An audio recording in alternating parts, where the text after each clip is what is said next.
division leaders collide in a possible playoff preview as Ichiro and the Mariners battle Tommy and the Indians.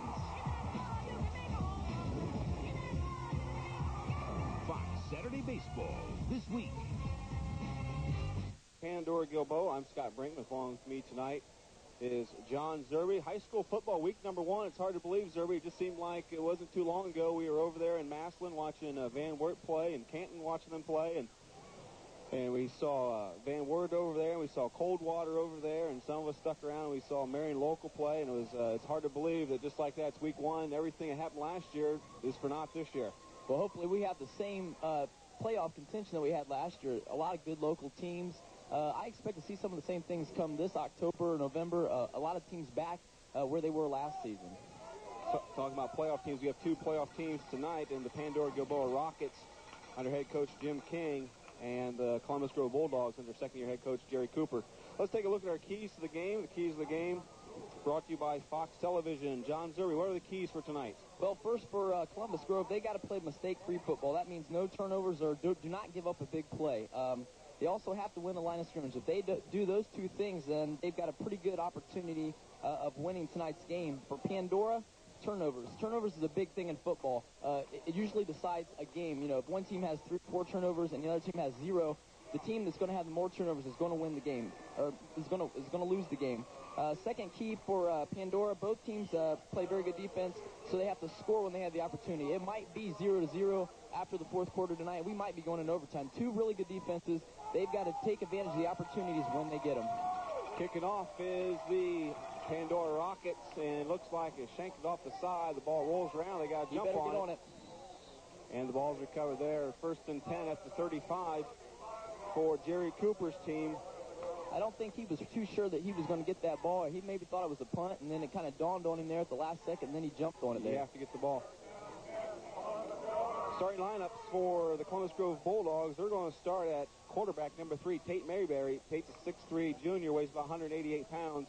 Fullback Steve Pulte, and in his tailback position, you'll see Blaine Mag. We'll talk about why Blaine's playing here in just a minute. First play, the pitch is to Mag. He tries to get outside, cuts it back up, and he's taken down there. Maybe a gain of 1.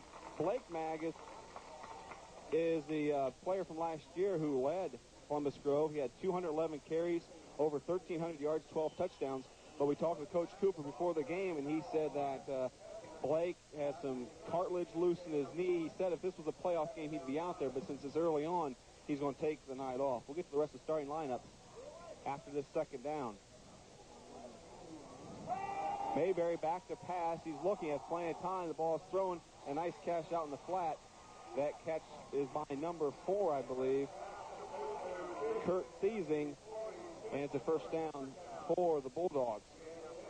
I tell you, it must be nice, Scott, to have one kid in the family go down, and you just go down the other family and pick up another one. I think they're trying to copy off Delta St. John's in that area, taking, having Zach and then going to Ian this year. But talking to Coach Cooper, they said that Blaine Mag might be one of their best athletes on the team, so I don't think they're going to lose a whole lot with him. This one's up to the fullback right at the gun on the counter. I think the official almost made that tackle on that play. Pulte with the carry, and he'll get enough for another first down. Pulte last year was kind of the do-everything guy for him. He returned kicks, returned punts. He rushed 57 times for about a 6-yard carry, scored some touchdowns, had 15 receptions. So he's kind of doing it all. Columbus Grove's looking good here early on. Looking very good. Receivers on both sides. Mayberry counts out the snap and gives it to Pulte, and he'll put his head down and get a couple. Let's talk about the rest of the starters for Columbus Grove. Dane Jesko is at the flank position. He's a senior, 6'2", 172. Lance Hefner is a split end. He's a senior, 6'2", 166. The front line is where they big. Left side, Mike Young, number 77, left tackle. He's a sophomore, 5'10", 250. Matt Steckschulte, number 61, 6'3", 220. Adam Steckschulte is the center. 56, Andy Mag is the right guard, and the right tackle is Corey Mag. Adam Kaufman, number 36, is a tight end. That's Blaine Mag if he takes it. He picks up a couple, and it'll bring up third down. Well, so far the running game's been pretty good. They've only thrown one pass, and that was a completion for about 12 yards. You got to look for a third and fourth.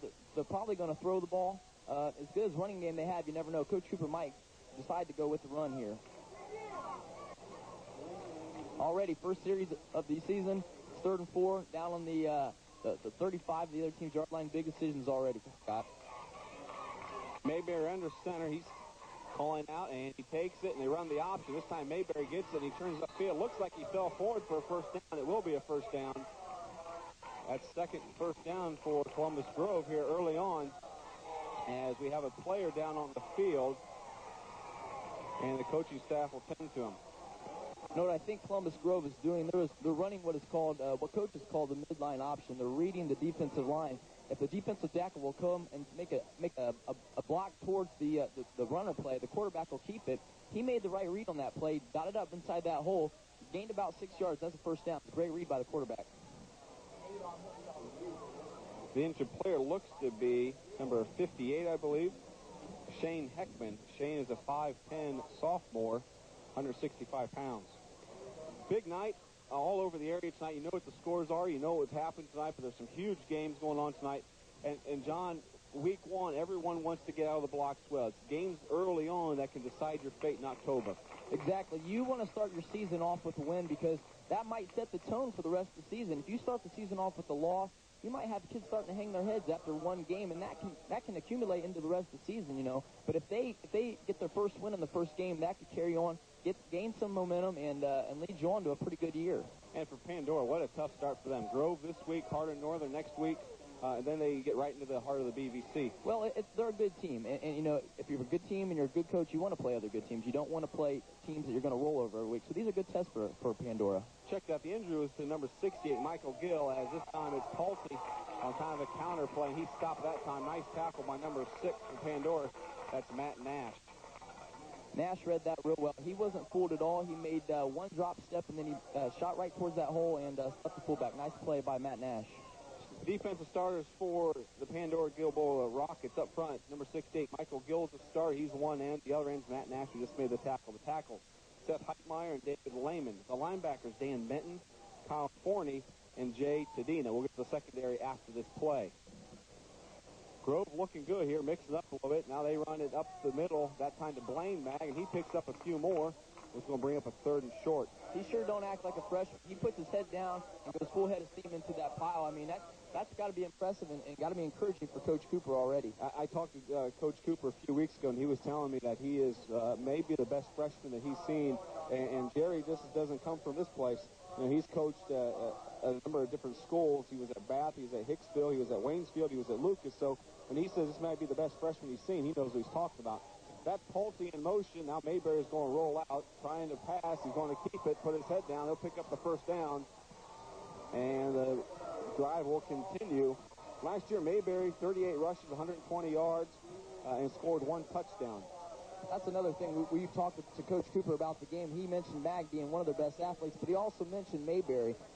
A good quarterback is usually, in high school, he's a good athlete, and we just seen that there. There's nothing there, so he tucks the ball and run. You won't see that very much in the pro game. You'll see them throw it out of bounds or something, but that was a nice run by Mayberry. He took the ball away and got a good gain. At 6'3", 188, Tate Mayberry, the quarterback's bigger than his right guard. Andy Mag is 5'9", 168.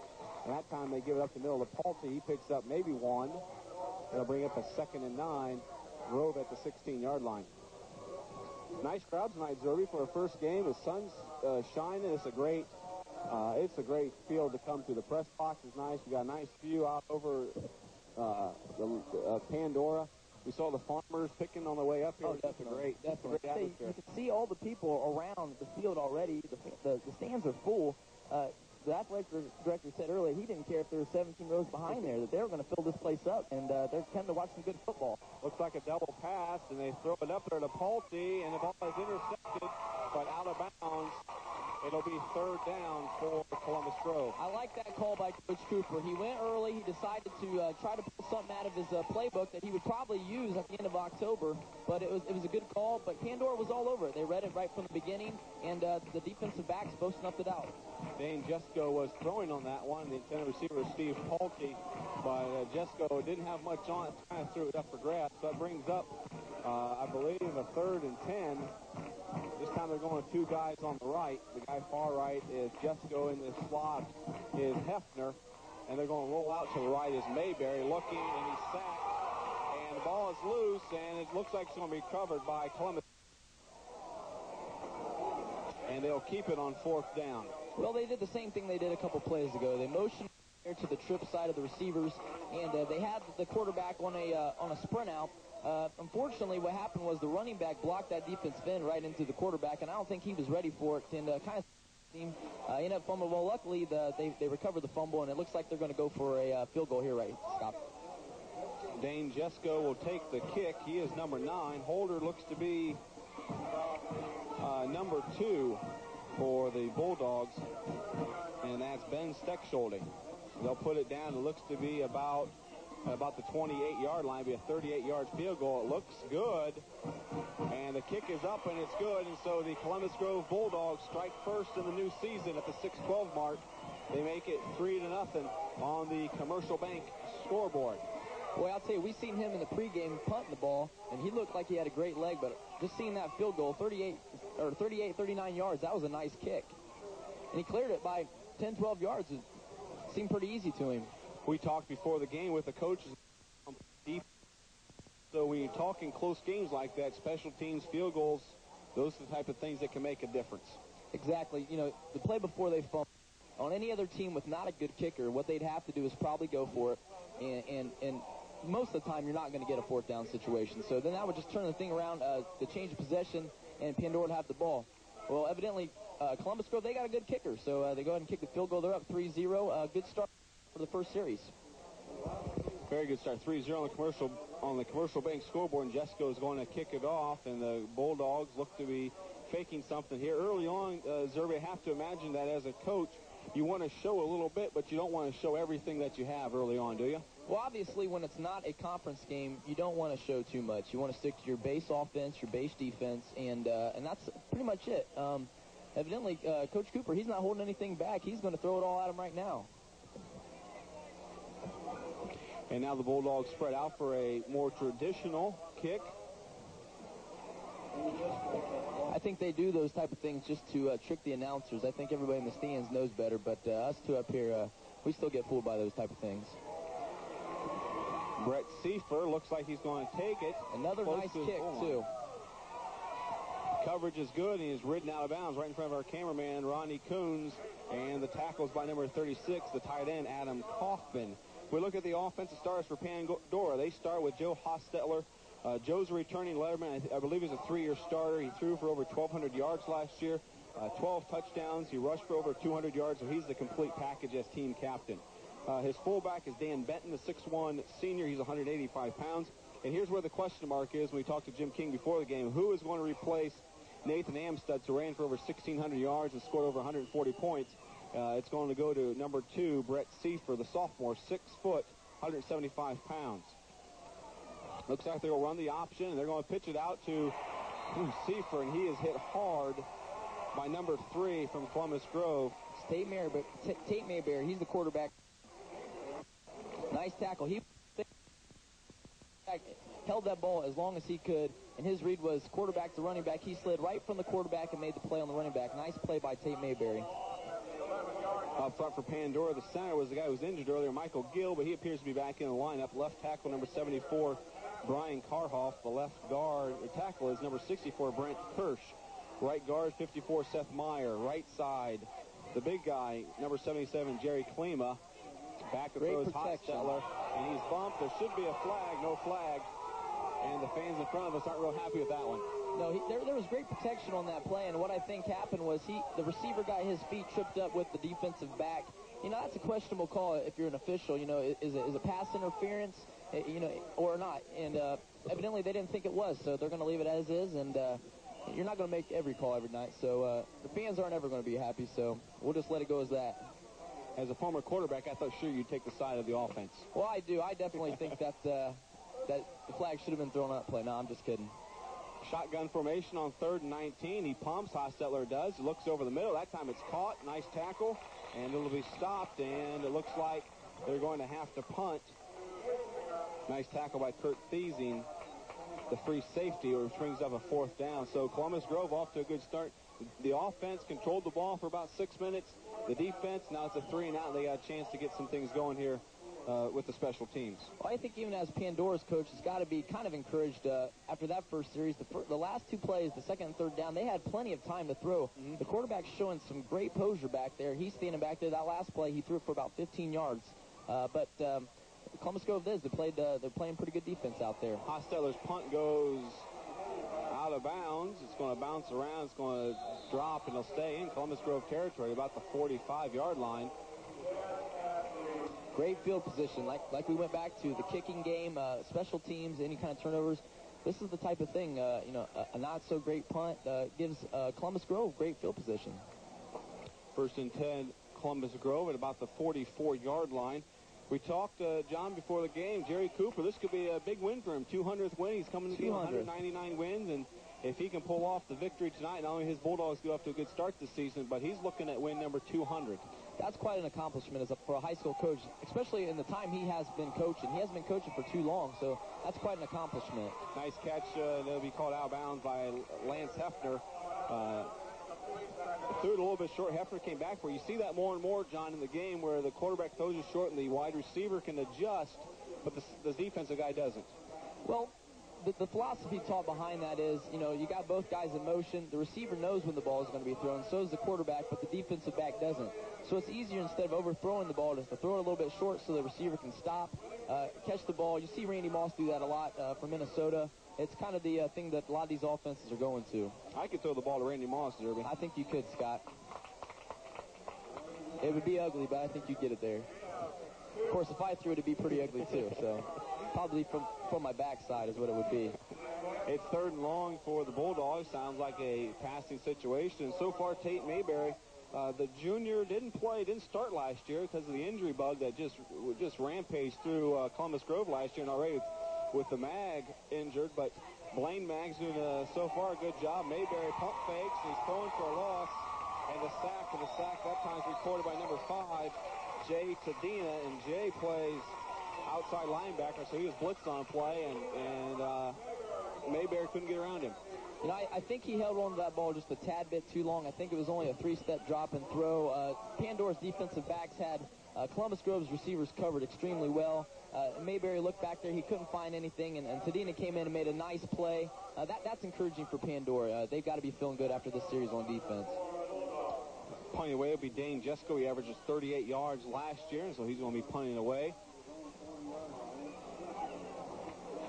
The snap is there. A little bit of a rush, but he gets it away. End over end job. It's going to bounce and roll. It's going to roll inside the 10-yard line, and that's where Pandora will take over. So the battle of field position certainly in favor of Columbus Grove, at least early in the game. I'll tell you, that's a nice punt. From the press box, it might not look too great, but you got to remember, he's only punting from about the 50-yard line. Coaches teach players not to boom the ball from that area, just to get it low and get it end over end and hope it rolls. And that was a nice punt. He put it on about the 9-yard line. So coaches really can't ask for any more than that. We'll finish up the starting lineups for the defense of the Columbus Grove Bulldogs. Up front, they play a 53. The outside guys are Lance Hefner, 6'2", 166. He's a senior. Matt Steckschulte on the other side. Adam Steckschulte is the rover, and the two tackles are Kevin Klinker and Corey Raines.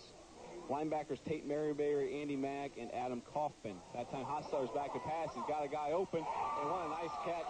Over-the-shoulder catch made by number 7, Dan Benton. And that's a tough catch to make. Very tough catch. Even when you turn around and the sun's right in your eyes, great concentration to keep your eye on the ball. That's not the easiest catch to make. He made it, and that's a big first down for Pandora. Benton, the returning starter from last year, 6'1", 185. He's a senior. And Jim King talked before the game, the coach of the Rockets. He said their defense is okay.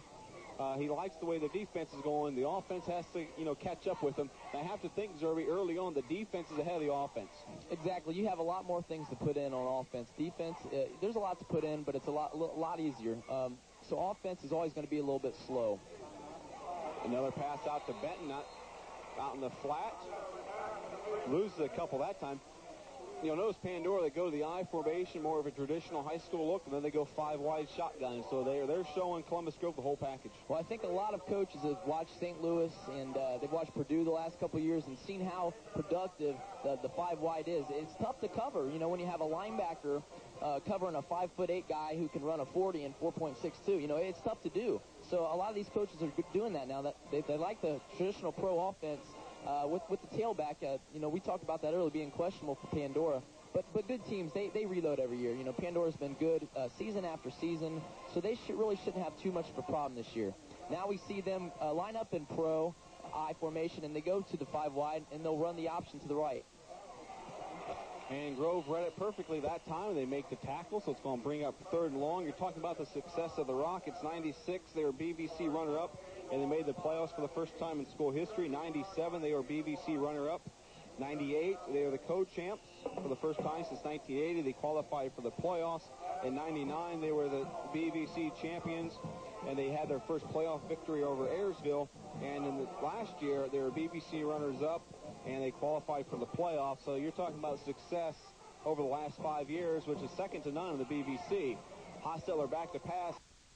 Diving catch is made by number 21 from Pandora. That's Adam Basinger, and he laid out for that. Great catch. I've seen 2 great catches by the Pandora Gilboa receivers so far. But as far as talking about success, you know, success breeds itself. When some of the older guys are winning games season after season, that electrifies the younger guys. So they're going to be more motivated to work harder in the offseason. And that's why you see teams go and win for so long and so many times, because they have such good youth programs or middle school and junior high programs. Hostell, look, he's got a man open deep, and he makes the catch, and it's going to be a first down. Big play by Pandora, and the fans are on their feet. They're loving this, Derby. Wide open offense. That time the pass completion to Brett Seifer. Well, we talked about this just a minute ago, just throwing it up a little bit short and letting the receiver go. Now, the defensive back, he was right with him, but by the time the receiver had stopped, he was kind of clueless about where he was, and that's not the fault of the defensive back. It's just a tough play to make, and the receiver did a nice job of go ahead and catching that ball down there. 3-0 on the Commercial Bank scoreboard. 1:15 to go here in the first quarter. These two teams, traditionally since 1978, have opened the season against one another. Last year, Grove beat them in a squeaker, 13-12. This time they run it up the middle, and the pickup looks to be by Seifer, and he's going to pick up, about 6 or 7 yards. It's going to make it second down, and we're under a minute. It's a nice play to run. The last couple plays, they've run the spread offense, and they've spread it out and thrown it down the field. And then they come back inside the 20 and blow it up inside and try to show their power. A good run, a nice run by the running back. The right side of that offensive line, number 54, Seth Heitmeyer, 6 foot 251. The guy in the front, Michael Gill, the center, he's 6'6", 220. So they have the big guys there to make some things happen. And just as they say that, they pick up a couple, and it's going to be 3rd and short. What does this do to a defense, Zerby, when they come out one time, they're lined up in the eye, the next time they got 5 wide? How does the defense react to that? Well, defenses can't react to it. And, you want your fastest guys out there. You might go to a nickel defense when they're doing that, but you never know. So it's a good combination, doing the pro and then going to the spread. That's the end of the first quarter. On the Commercial Bank scoreboard, the visitors, the Columbus Grove Bulldogs 3, Pandora 0. We'll be back for the second quarter right after this. You may think that your kid's brain is so crammed with other stuff that an idea from you couldn't possibly fit into his head. But guess what? When it comes to making tough decisions like whether or not to drink, kids say parents have more influence than anyone else. So get into your kid's head. Believe it or not, he'll make room for you.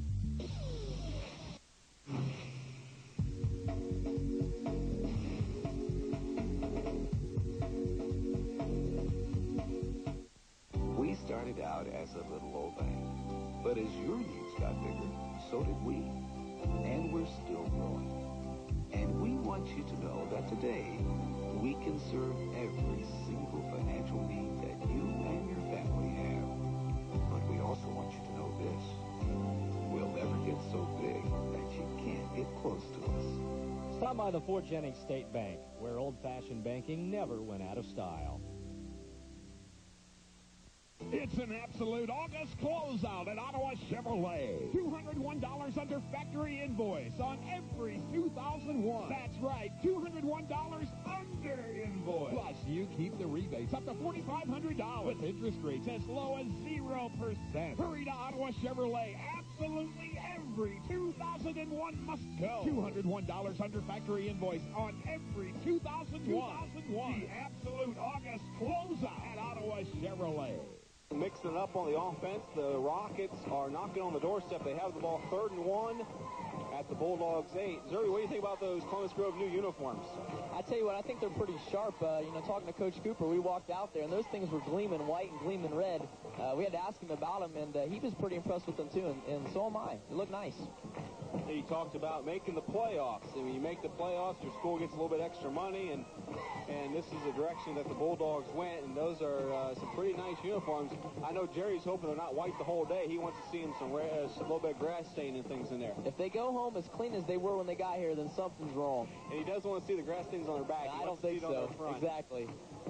Shotgun formation. Hostetler puts a man in motion on 3rd and 1.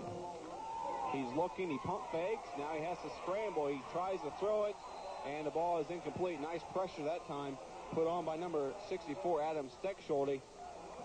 And number 66, Coy Raines, is Coach Cooper and his staff looking for an intentional grounding, but they don't get that. It's 4th and 1, and Jim King has his first tough decision of the year. He's going to go for it. He's going to try and kick the field goal.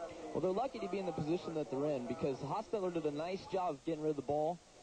He was basically sacked, but he showed his athleticism there by getting rid of it. Looks like he's going to go for it here, Scott. They go back to the I formation. Hostetler, he's a big kid. 6 foot 195. You might see him just sneak it up in there. Instead, they give it to the fullback, and he picks up the first down. Dan Benton.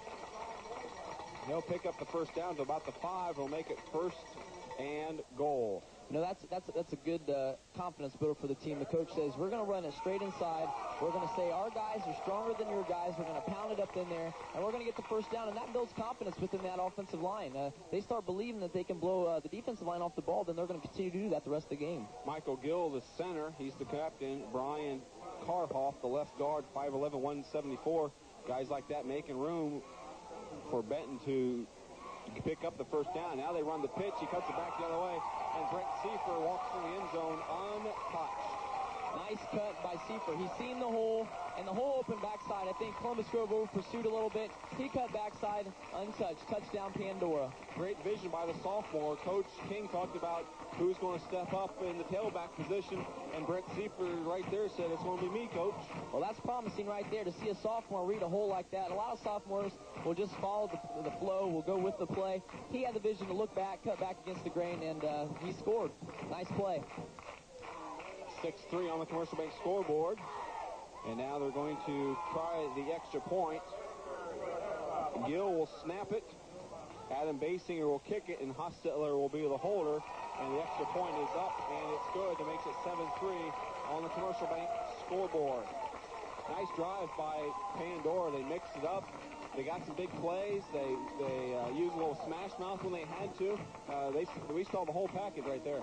And I think that's a good offense to run because, Coach King said earlier, that you keep the defense on their toes. They don't know to put their big linebackers in, or they don't know to put their nickel package in.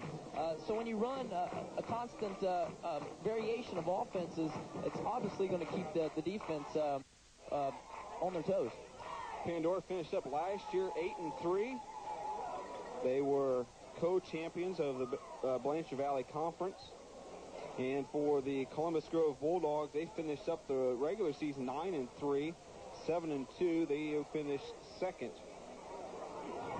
in the Northwest Conference behind Delphus, Jefferson, and Bluffton. So these teams, Zerby, last year they both made the playoffs. I'm sure that's what their hopes are early on this year.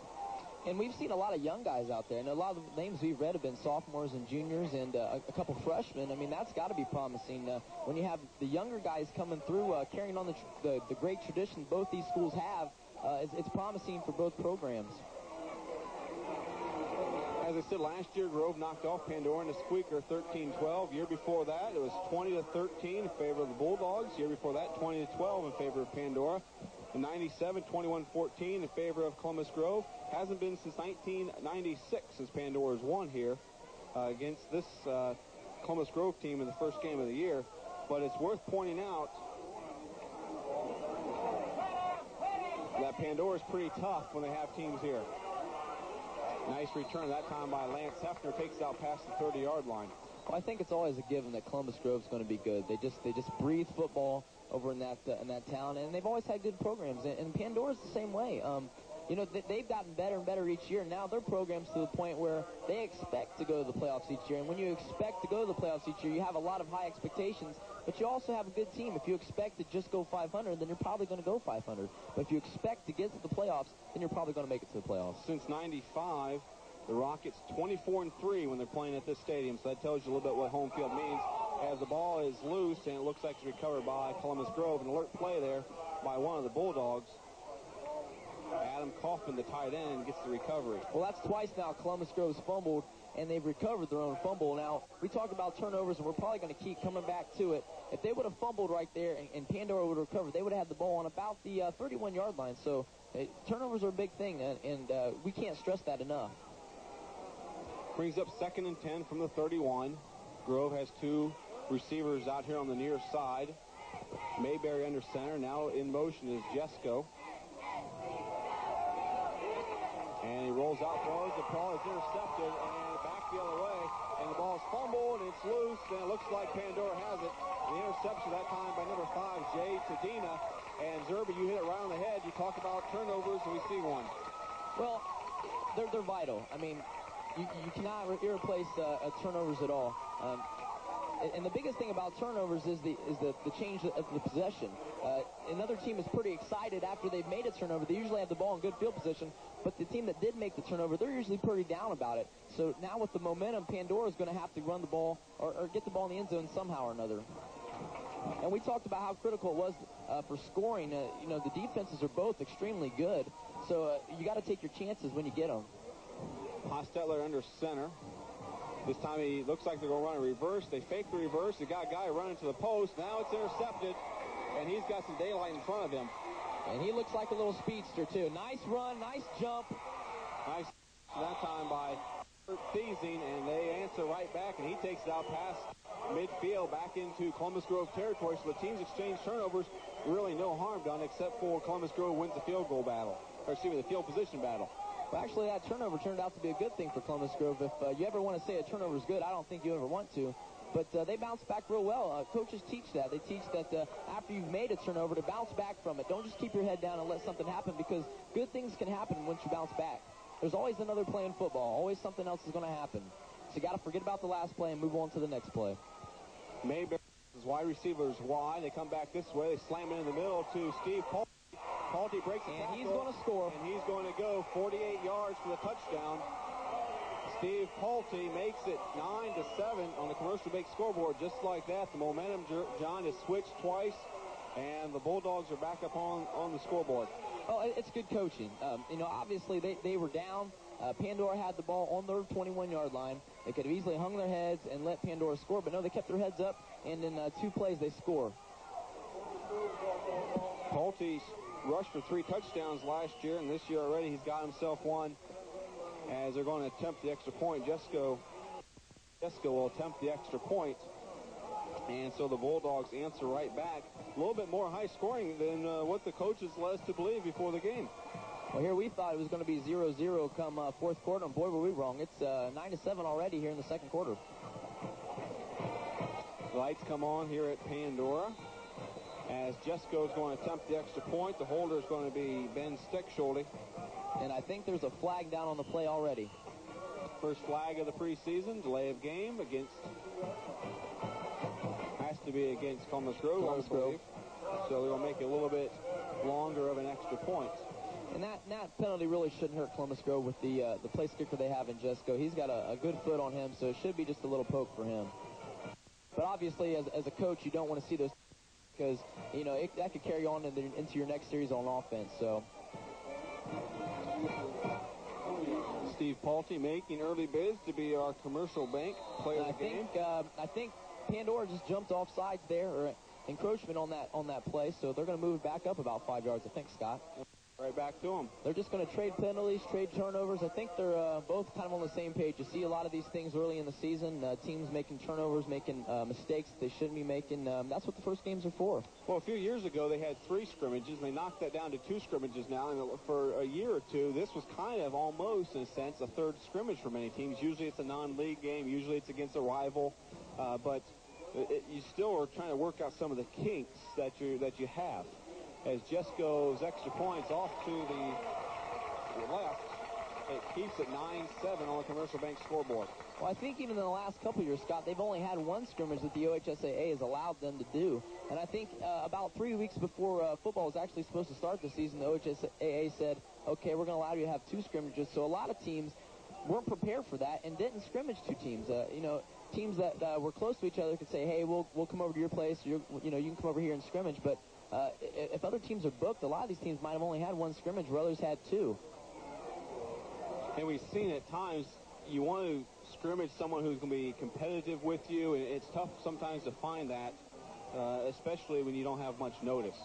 Well, it's also tough because scrimmages, we know, are run completely differently than games. You'll have coaches intervene, you'll stop in plays.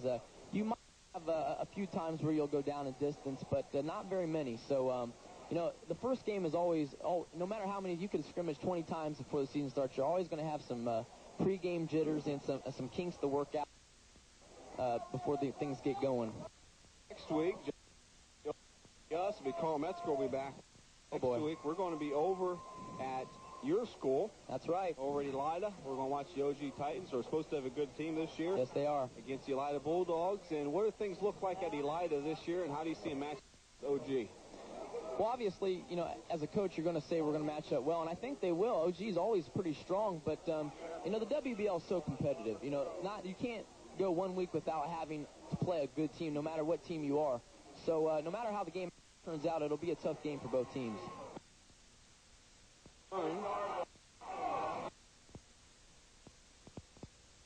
Number 2, Seaford. After that, Zerby, we're going to be at Bluffton. We're going to see Jefferson. Watched Jefferson scrimmage the other day, and they're looking pretty good. Week after that, we're going to be at Ottawa Glandorf. We're going to see Jerry Cooper's old team, the Bath Wildcats, at Ottawa Glandorf. And then the week after that, after that Friday night Ottawa game, we're going to come back to Lima. We're going to see for the first time this year the LCC Thunderbirds. They have a new coach this year, and Coldwater's coming to town. That's my school. That's where I teach. And so that's going to be a heck of a game there, Coldwater and LCC. Coldwater's trying to replace some kids from last year. And by the time you get 3 or 4 weeks into the season, we're going to know a little bit more. Hostetler back to pass. He's looking. He's got a guy open. Can he get the ball? Open too. He does. And Brett Seifert is going to go 75 yards for the touchdown. 74 make it. 74-yard touchdown. Joe Hostetler to Brett Seifert. And they traded turnovers, they traded penalties, now they just traded touchdowns, and the Pandora fans are back on their feet. I think King and Coach Cooper got together last night and said, hey, why don't we just do these things together, make the kids feel a little bit better. But, this is what I said earlier about Columbus Grove, but same thing with Pandora. It's good coaching. The kids bounce back real quick from the turnover, and they score by Columbus Grove, and they score on 75 yards. That's why they're both good teams, and they're constant, and every year they're in the playoffs. Good coaching. 13-9 on the Commercial Bank scoreboard, the extra point attempt. And the kick is up, and it looks like it's good by Adam Basin on the Commercial Bank scoreboard. 5 mark here of the second quarter. I think if you would have told us about an hour ago that it would be this score, I think we would have called you a fibber. I think the only one that actually predicted that score was Todd Cummins, our cameraman. He knew exactly what was going on. Todd knows it all. Yes.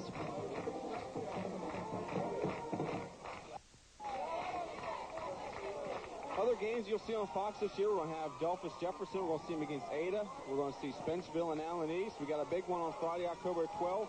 Marion Local at Delphus St. John's. If you don't think that place will be rocking, then you don't know anything about high school football.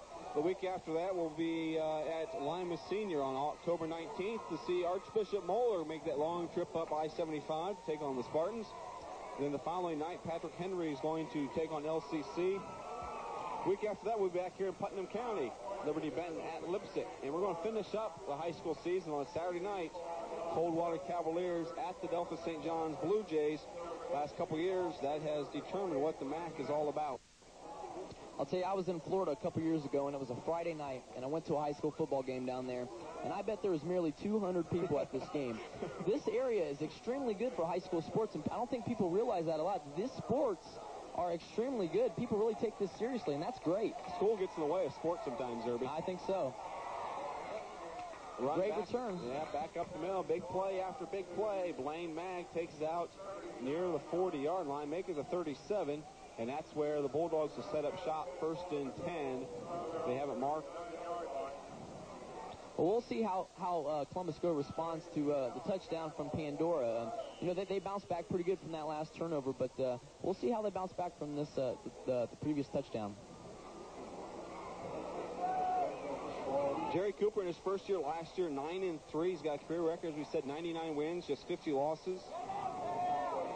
Many of those years he spent at Bath, as this one's ran up the middle, and a fumble is what the Rockets are And I don't think the officials quite know what they're going to call it. I think they're going to talk about it a little bit. And they're going to keep it with the Bulldogs, so it's going to bring up look like a first down run.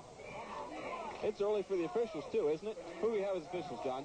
Referee tonight's Kevin Schmidtbush, and umpires Brian Buck. Linesman is Greg Ryman. Line judge is Doug Meyer, and the back judge is Greg Kohler. The officials, this is their first game, too. They've got to peel the rust off of themselves a little bit, too. Oh, that time they smashed it up the middle. Nice tackle by Seth Heitmeyer, and he wasn't fooled on that one. Not at all. Paulie, he pounded it up in there pretty good. He's been running pretty hard tonight, but Pandora sniffed that play out pretty well. If you're just joining us, the 1,000-yard rusher from last year, Blake Mag, injured his knee. He's got some cartilage that they're working on. Coach Cooper said this was a playoff game that he could have played, but since it's early on, they're going to hold him out. They figured 10 days or so, and this happened earlier this week. And so Blake Mag should be back in the lineup next week. That's Kaufman in motion, and they're friendly, and they're going to call it on Columbus Grove. Well, obviously, if you're Coach Cooper, you want Blake Mag as soon as you can. But with the season or the conference starting next week, it's probably safer to keep him rested right now because you've got a long season ahead. Even though Pandora's a big game, it's a good season opener. You want to keep your best players for the conference games, and those are actually more important than these first games. We're talking about success of the schools. You take a look at the Columbus Grove Bulldogs. Last year, as we said, 9-3. They made the playoffs. The year before that, 99, 10-2. They made the playoffs. 98, they're 9-1 and missed the playoffs. 97, they were a playoff team at 10-1. 95, 8-3. And 94, they were 8-2. 93, they were 9-1. In 1992, they were 9-2, and they made the playoffs. So about 10 years of success, and now Mayberry's running for his life. He's got to get rid of it. He finally finds the guy, a nice pass. And enough for another first down. And Mayberry running for his life. I talked about him earlier, about his athleticism, and he showed it right there. He had a defensive end coming right at him. He stiff-armed him, got away from it, and was still held his composure enough to find a receiver downfield. Nice job by Tate Mayberry. He's a good quarterback. Big, strong kid, 6'3", 188 pounds. He's just a junior. He passed last year in limited action because of the injuries and such for 300 yards, but he's 25 of 48, so he's throwing for better than 50% and 3 touchdowns. And he looks like a leader out there, too. He's kind of taking charge of this offense, and he's leading them extremely well. That's Pulte in motion. They're going to stop, and they're going to try. And that time he's sacked. I think there was a bust on that play because Mayberry, he backed up like he really wasn't sure what was happening. And Pandora, they just came through the line like a raging bull and got the sack. Seth Heitmeyer and Michael Gill combined for the sack of Tate Mayberry. It's going to bring up a long second down for Columbus Grove. Just under 7.5 minutes to go here in the second quarter. It's 14-9 in favor of the Rockets on the Commercial Bank scoreboard. Football season once again. We got a great season ahead of us. We've had some great games already tonight, and I'm sure things are going to just get better as this year continues. Mayberry again drops back. He's looking deep this time. He really flung it out to that time. Over through Lance Hefner. That's a pretty good arm. It's a great arm. That's what you teach quarterbacks to do is you lay it out and see if the receiver can get to it. And that was a nice run by the receiver, though. He was there. They got to work on their time a little bit. That's the kind of stuff that happens early in the year. Stay tuned. Halftime. We have our halftime band show sponsored by our good friends at Bob's Music. And we'll show you a little bit of each of the bands coming up at halftime. Also, stick around for halftime for our Van Dyne Karate halftime show. Van Dyne Karate uniforms that work. And we'll talk a little bit about the first half when we get to the halftime. Also, stick around because we have all the scores from around the area. And we'll see the scores at halftime also. Mayberry back to pass again. This time he finds the receiver, but he drops it. And to bring up 4th and 17. That was a nice throw. I think it hit the receiver right in the hands, but I think the defensive back was there to kind of deflect it away, or even just to get in the mind of the receiver there.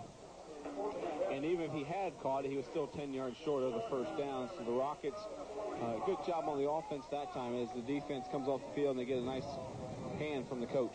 And I think 3rd and 17, that play was called not necessarily seeking at first down. You can get a good punt and get them in good field position and bring your defense, which you've counted on, to come out here and make a play. 10 men at the line of scrimmage, 9 men at the line of scrimmage as Jesco gets ready to punt. And they're coming after him. And he gets it away. A nice punt. Another end over end. It's going to bounce and roll. Not get the same roll he got last time, but this one's going to bounce to the 25-yard line.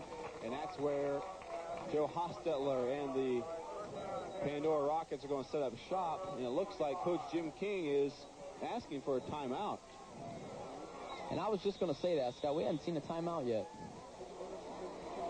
Of course, when you first start season out, you don't really want to call timeouts as soon as you just want to let these guys come out here and get all the jitters out. You don't want to come out to the sideline and talk to them or whatever. You just want to let them play and let them get all the irons loose.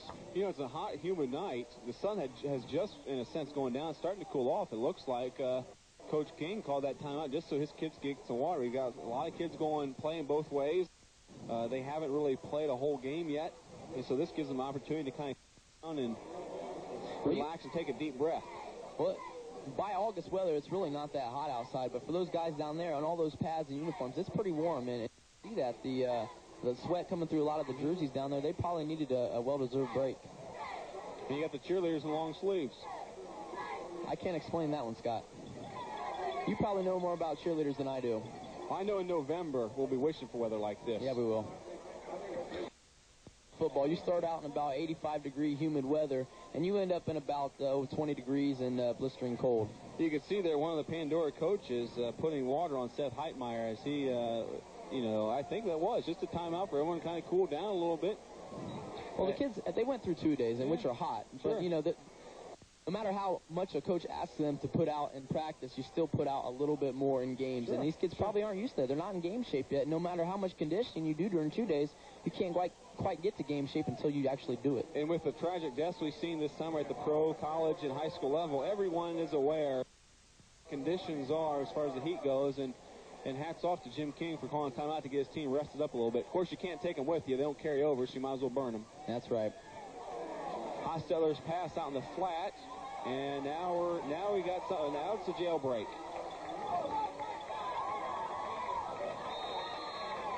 He almost made it back to the line of scrimmage. Adam Basinger was running from the right side, clear across the left side, and I think he lost a yard. He'd be better off just to kick it out of bounds. I think so.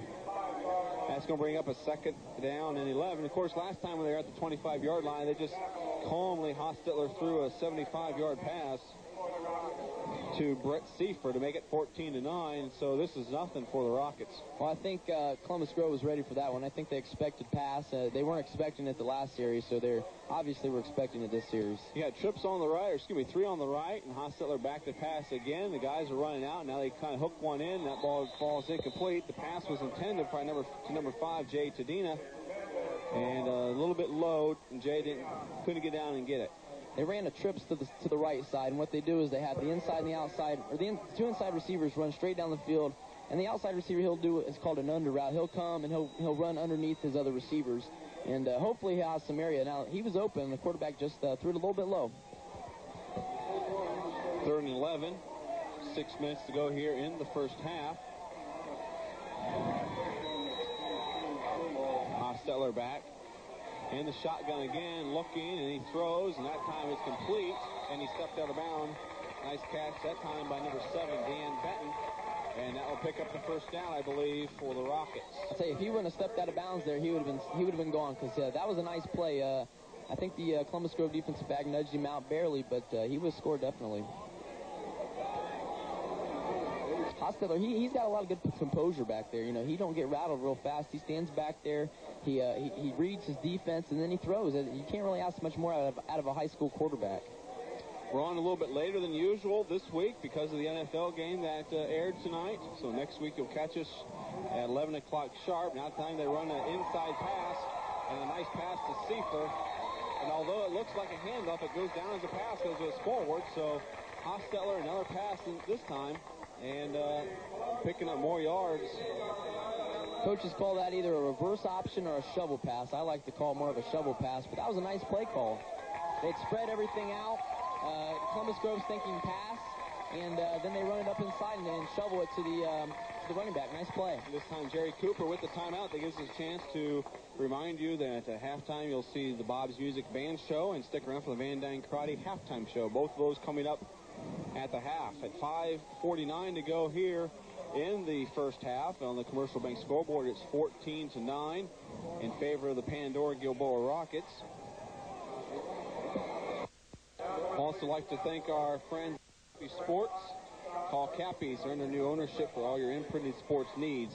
And C&G Distributing Company, who reminds you to talk to your children about underage drinking. Thanks to you, Zerby, we all can make a difference. Well, thank you. I appreciate that, Scott. We're all trying to do the best we can. Next week, Columbus Grove will travel to Allen East to Lafayette, take on the Mustangs. Week after that, they are home for Ada. Then they travel to Perry, and they're home for Spencerville. They're home for Upper Scioto Valley. They travel to Convoy to take on the Crestview Knights. October 12th is the big one. They have Jefferson. They October 19th, they're home for Paulding. They finish up the season at Bluffton. That's the first thing on their mind right now. Is Hostetler back to pass, pump fakes, and he throws it deep, and Seifer, and he doesn't make the catch, and he thinks he should have. Nice ball. Quarterback threw a real nice ball. What they did was called a chair route. Columbus Grove's playing a cover 3, which is a zone. The receiver, ended up running towards the sideline. Then the quarterback pump faked. As he pump faked, the receiver turned upfield, and he laid it right in that gap that he should have. Receiver probably should have hung on to that football.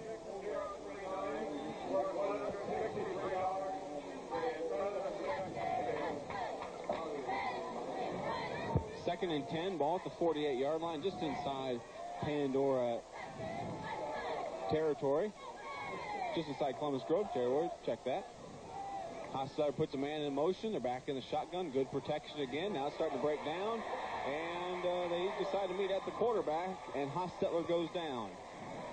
I'll tell you, Pandora, they put their quarterback, I mean, when he's in shotgun, he's in shotgun. He's about 7 or 8 yards off the ball. It's almost like a punt.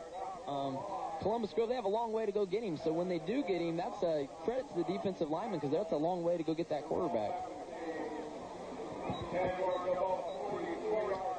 The loss goes back to the 44-yard line of Pandora. Makes it third and a bunch. And now they go back to the I formation. And Hostetler straight drop this time. Looks like a screen, middle screen. The ball is dropped. And so Joe Hostetler, the victim of a couple drops on that drive. They had the screenplay set up, but I think Andy Mag was there for Columbus Grove. He has sniffed it out pretty well, and I think if the Pandora running back would have caught the ball, I don't think it would have been much of a gain, because Mag was there to make the play. Fourth down and punting situation for the Rockets, and punting will be the quarterback. Check that. That's not the quarterback punting. That's what it says on our roster, but that's okay.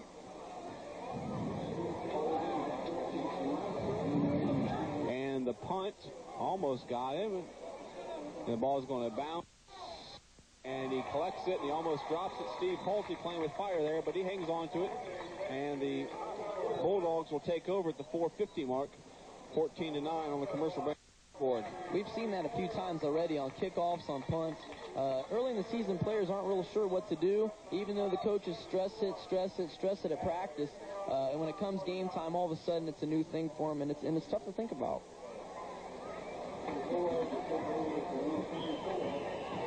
Last year at this time, we were over at Delphus Jefferson watching LCC take on Jefferson. Those two teams are playing tonight, and you have to, you folks out there know what happened to the scores and things.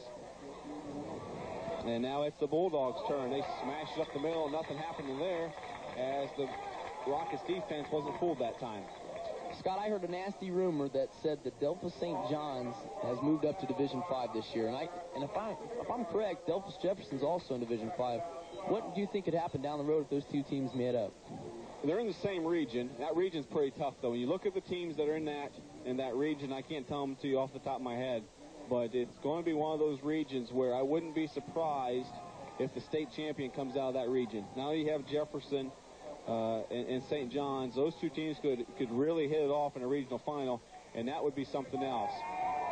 They run the reverse, and Jesko with a great spiral down to Hefner, and nice defense that time. I would think that would have to be pass interference, but evidently not. Lance Hefner was the receiver. That time, Jesko put up a nice pass. He gave extremely nice pass. Hefner a chance to get to it. And Coach Cooper and his staff looking for an interference call, but none's a-coming. Coach Cooper, he's really opened up his playbook. He must be going real deep. He's not... He says, hey, we're just the way things we want to go, and he's letting them roll.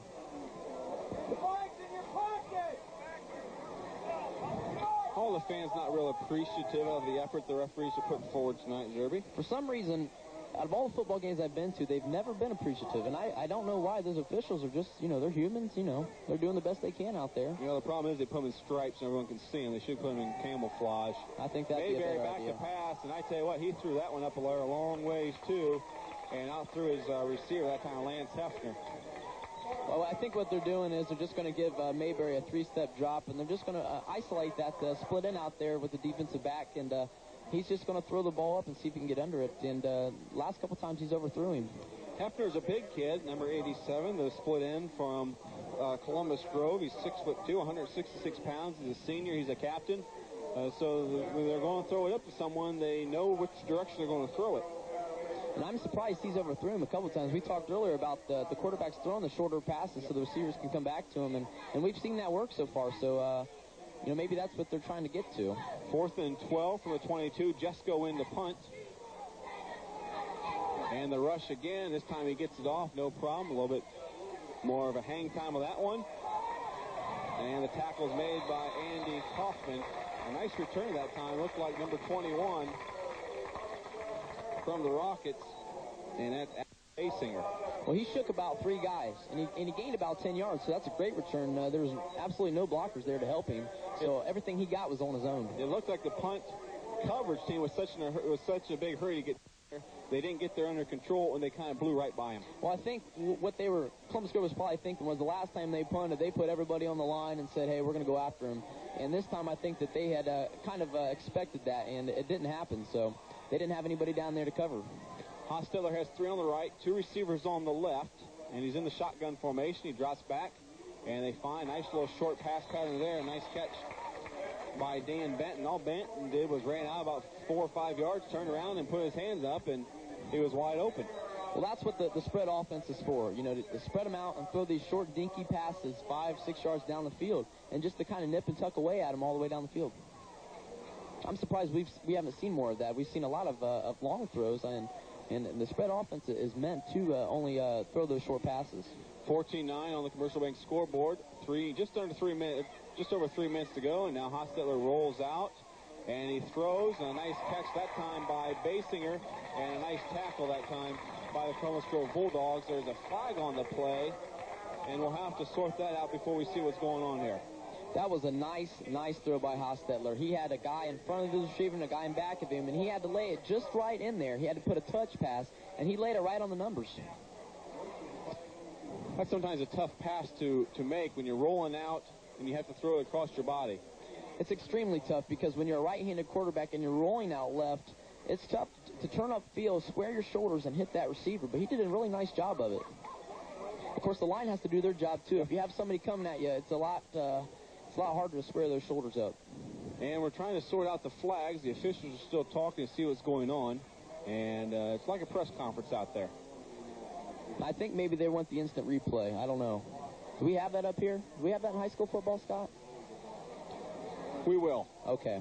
And it looks like whatever the flag is going against Pandora. I just missed the call, but they're going to back him up. and it's going to be a second and long situation instead of the 1st and 10. Well, I think I know what the solution could be. They could walk over down there to Ronnie Kuhn's camera. He could rewind the tape. They could take a look in there. We'd give them a minute, and then they can make the call. I like that. I do, too. I think Ronnie would be willing to do that, too. He's a good guy.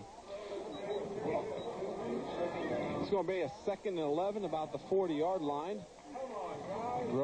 Pandora's going to keep the ball. They're going to go back into the, looks like the I formation this time. Just over 3 minutes, 14-9, Commercial Bank scoreboard. Wide receivers on the right side. We have number 21, which is Adam Basinger, is the one receiver. The other one is Kurt Davis. He's number 9. He's closest to you. And I think you might even be in two-down territory here with only 3 minutes left in the half.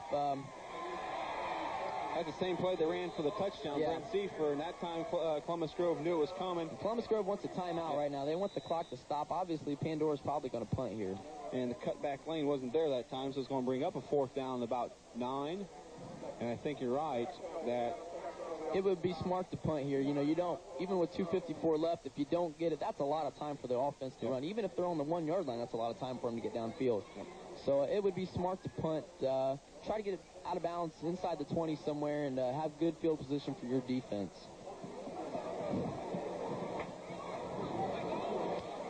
I'd like to thank a few more of our sponsors, the good people at Owens Community College. Your success starts here. Call now for enrollment details. And the good people at the Fort Jennings State Bank with locations in Fort Jennings and Ottoville and in Columbus Grove. Thank you to those sponsors make it possible for John and myself and the rest of the Fox crew that keeps growing and growing each time we come out to bring us out here to Pandora on a wonderful Friday night, the first Friday night of high school football. We have 2 Fridays of football in August this year, Zerby. It's been a long time since we played 2 games in August. Usually it's August and September, but we're getting things going early, it seems like. I would rather have football games in August, at the end of August, than in early December when it's bitterly cold. So it's a good decision to move it up by a week. It's a little bit warmer out for the guys. They have to get started a little bit earlier in the summer. But I think it works out pretty well overall for all the teams. After the timeout, it goes 4th and 11, and it looks like they're going to kick it away. Michael Gill is punting for Pandora. Steve Paulty is one of the deep men. And that's not Paulty there. And that return is by number 4 for Columbus Grove. Kurt Theising. And Kurt Theising takes it back. And it gives Columbus Grove a chance to score. They're down 14-9 on the Commercial Bank scoreboard with 2:44, plenty of time. What do the teams try to do, Zerby? You got about a 2-minute offense here. What is it that they're going to try to accomplish? Obviously, they want to score, but you don't have to get it all in one play. And right, Scott, most coaches would think to spread it out, throw short little passes towards the sideline, get out of bounds, stop the clock, and do it piece by piece instead of scoring on one big play. If you score on one big play, there's a chance of a turnover, or, you get the ball right back to Pandora and they can score again. That's Paulty in motion. That's Mayberry back, and he's trying to find it. He got drilled that time. Looks like Michael Gill finished him off, number 68. And number 5 laid a lick to him, too. That's Jay Tadina. And those two guys combined for the hit. It's going to make up 2nd and long as the clock winds to just about the 2-minute mark here of the first half. Seemed like we had a pretty fast first quarter. The second quarter's kind of slowed things down a little bit. Well, they've thrown the ball a lot more, and there's been a lot more incomplete passes. I'll tell you, Kurt Davis made the play on that last one.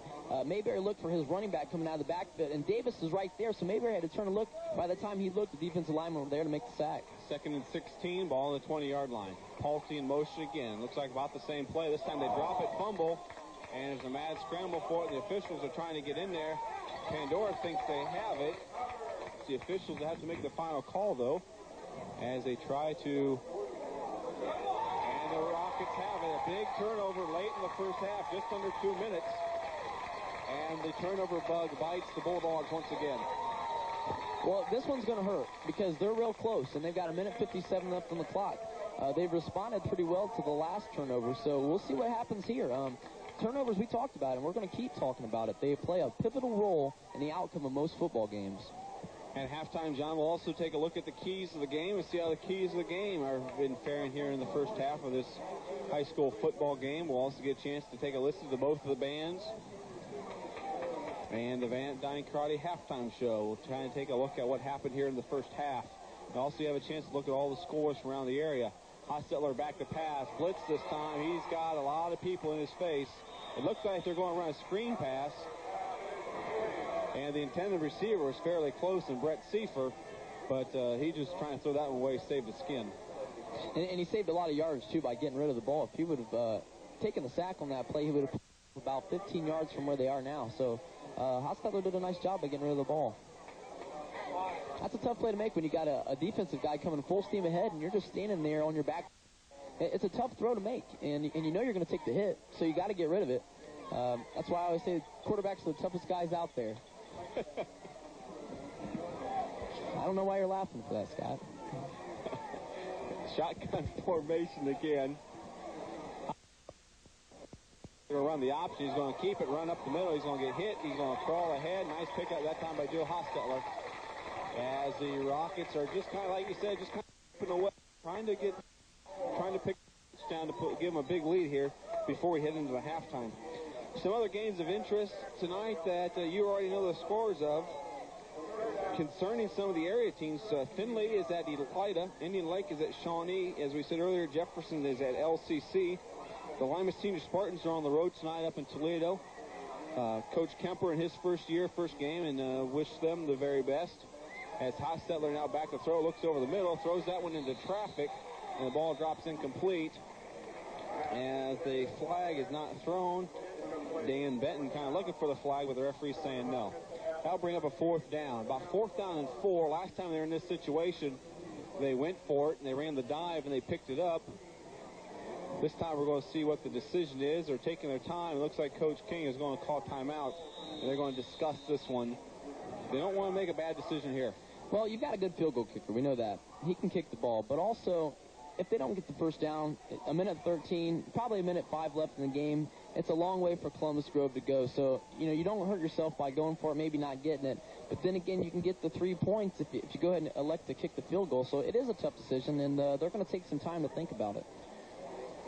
14-9 on the Commercial Bank scoreboard as Coach Jim King and his Rockets have called a timeout. And you talk about coaching success, and Coach King has done a wonderful job here at Pandora. He was a defensive coordinator from 85 to 90. His overall record is now 62-43 while he's been at Pandora. As we mentioned earlier, it's 24-3 here at home. And since 1996, 40-5 in the BVC. It's pretty impressive. He's really done his job here at Pandora and against his conference teams. They finished runners-up in 96 and 97. Coach King was named the Division VI Coach of the Year in Northwest Ohio in 96. And in 98, they won their first BVC championship in 18 years.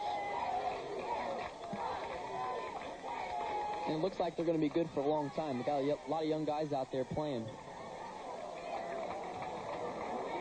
And the decision is to go for it. They have trips on the left. They've got one back in the backfield to keep in as a blocker. They have one on the right. And the throw across the middle. And the ball is incomplete. And it's going to be a turnover. And the ball is going to go back to the Columbus Grove Bulldogs. Well, the officials are letting them play. We've seen both sides there where the other team thinks it's pass interference, but the officials haven't called it. At least they've been consistent. That's right. That's all you can ask for. Barry Schneck looked like to be the intended receiver that time. It's going to be Columbus Grove ball. You think they're going to kneel down? Is there we taking the locker room, or you think they're going to do something? Knowing Coach Cooper, I know he's not going to take a knee. They're definitely going to take a shot at it, especially the first game of the year. I don't think he's comfortable with only 9 points on the scoreboard. I could be wrong, though. Mayberry under center. They pitched out right. And there's Blaine Mag, and Coach Cooper said he's the fastest guy out here. Fastest guy on the team. So if he gets out in the open field, look out. He's a big strider. You notice that on that sweep play. Not as choppy feet, but big strides. Usually the guys with the biggest strides they put their heads down and run over people. And as a defensive back or a linebacker, they're the toughest guys to tackle. He picked up 3 on that play. Makes it 2nd and 7. About 40 seconds to go here in the first half. So it looks like Coach Cooper's going to take it a little bit conservative, but he's not going to take a knee. No, the Pulte. He picks up a couple, drags a guy with him out near a first down, and that might stop the clock if they're close to a first down. Officials say, yeah, they stop the clock. Call timeout. Well, the philosophy on running the ball in that situation is that the Pandora Gilboa Rockets, they're probably going to be more in a prevent defense. So if they could bust a big trap play or a big sweep play, that might get them across the midfield and put them, a pass here and there might put them in field goal position. And they've got a nice field goal kicker, so it's a smart strategy.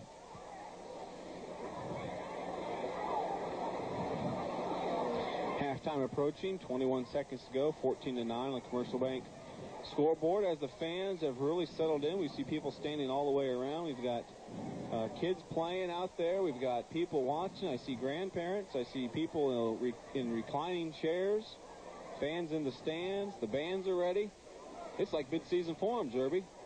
I'd say they're all ready to go. Both these teams, as we said earlier, playoff teams. Playoffs are what they expect. It's what they always are shooting for.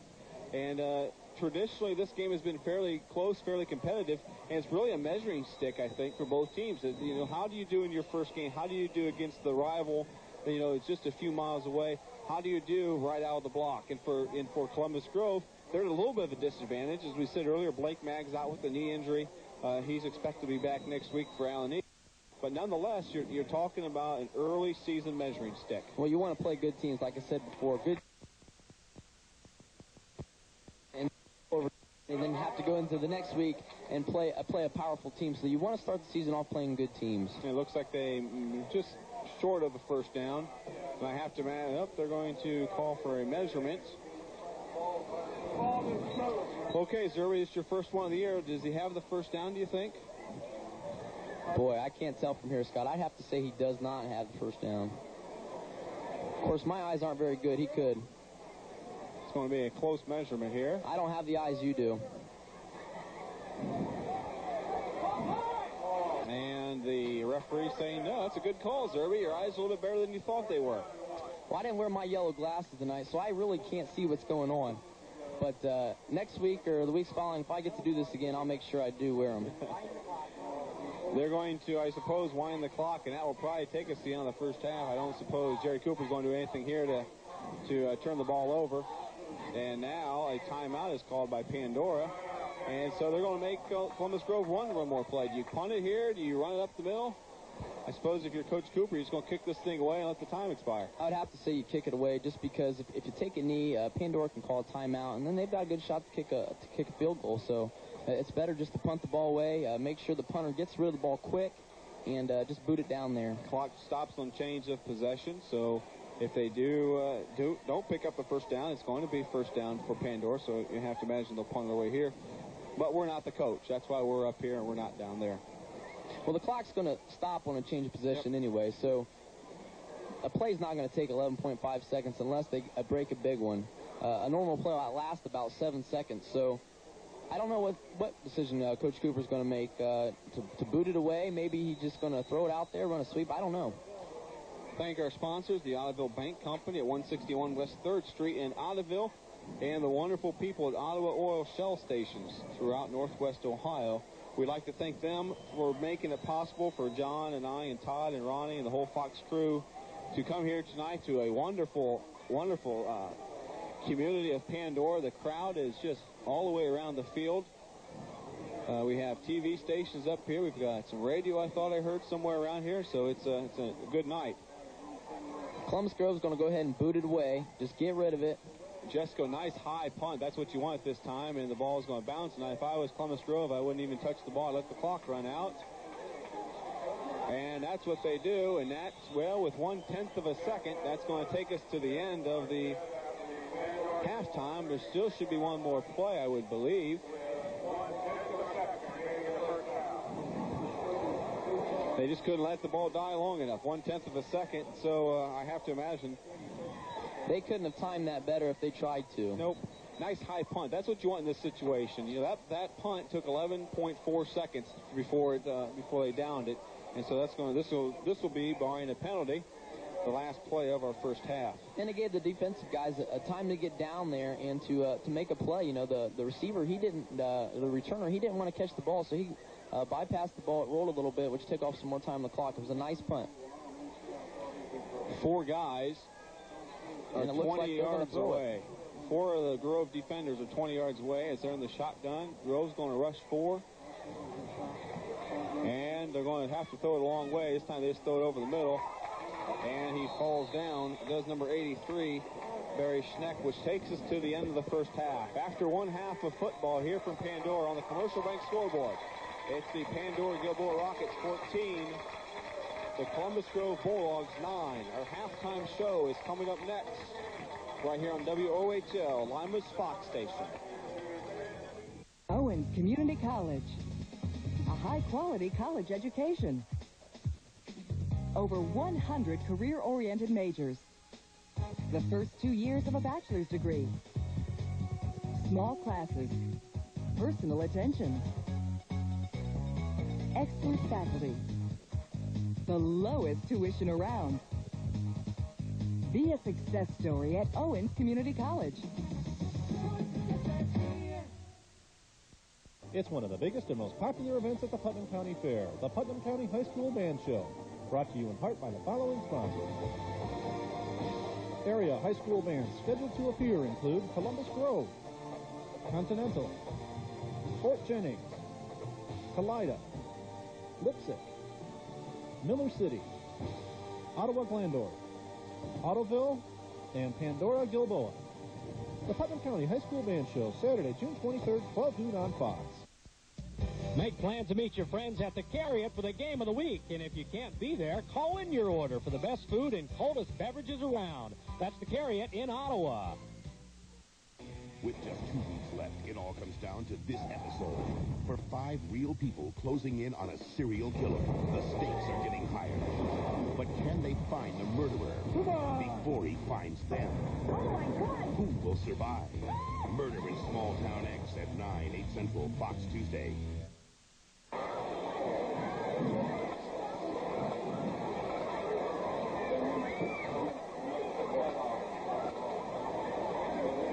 Welcome back to Van Dyne Karate halftime show. Van Dyne Karate, uniforms that work at 434 North Main Street in Delphus. Stop by Van Dyne Karate for all your uniform needs.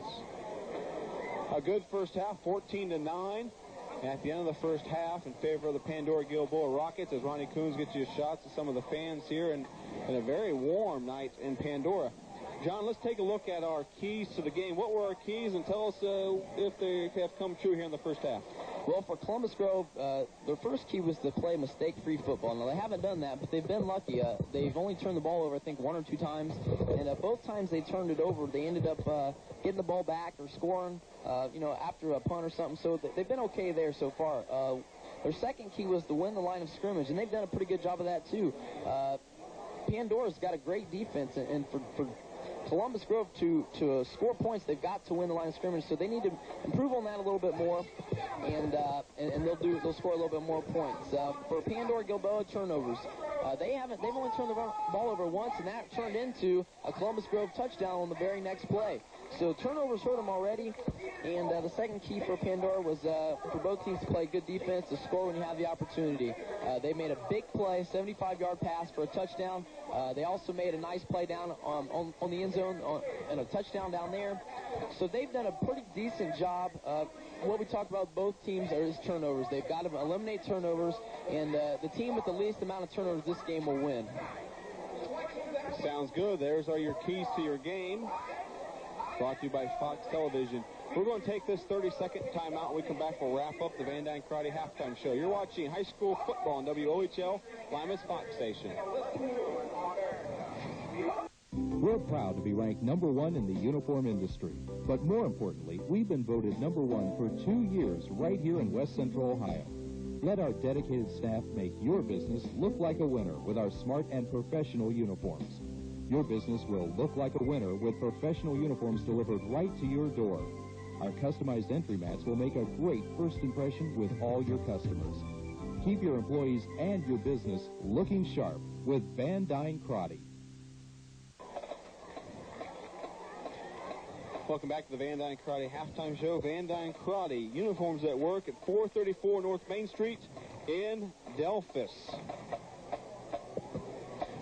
As we take a look at some of the bands here, Zerby, what do you think we'll see in the second half?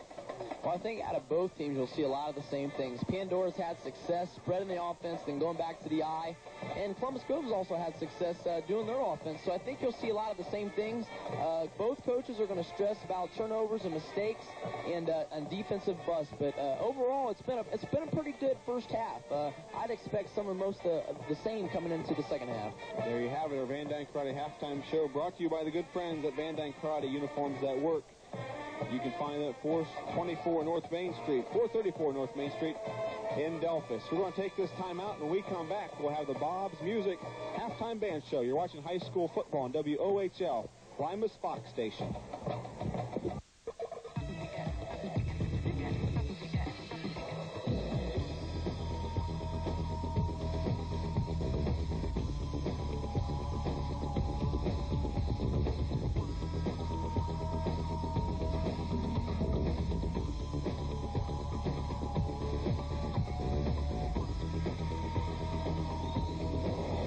You're in control with In Demand. Pay-per-view for the demanding viewer. You rule.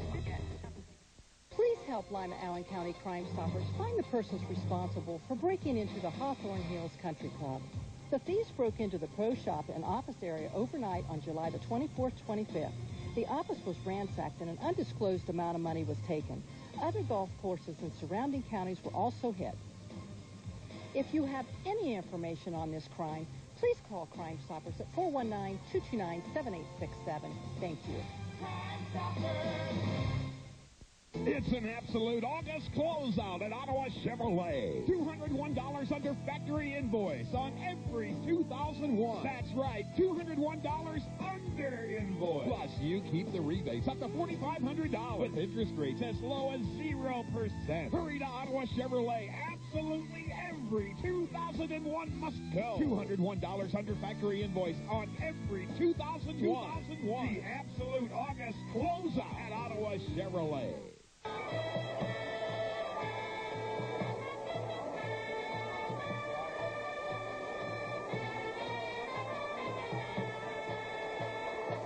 Welcome back to Pandora Gilboa football field, home of the Rockets, as we see the Columbus Grove marching band out there on the field. It's time now for our Bob's Music band show. Bob's Music for the best in band instruments. We now feature the Columbus Grove marching band.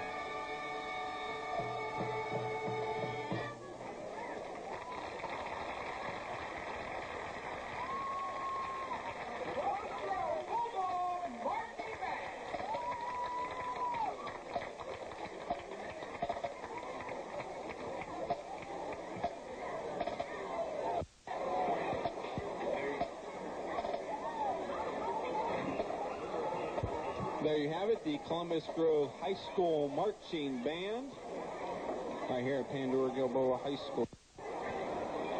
Brought to you by Bob's Music, the best in band instruments. We're going to take this 30-second time out. When we come back, we're going to show you the marching band from Pandora Gilboa High School. Bob's Music does bluegrass.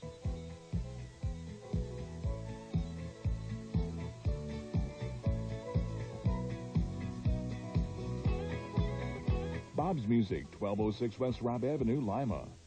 Bob's Music does drums.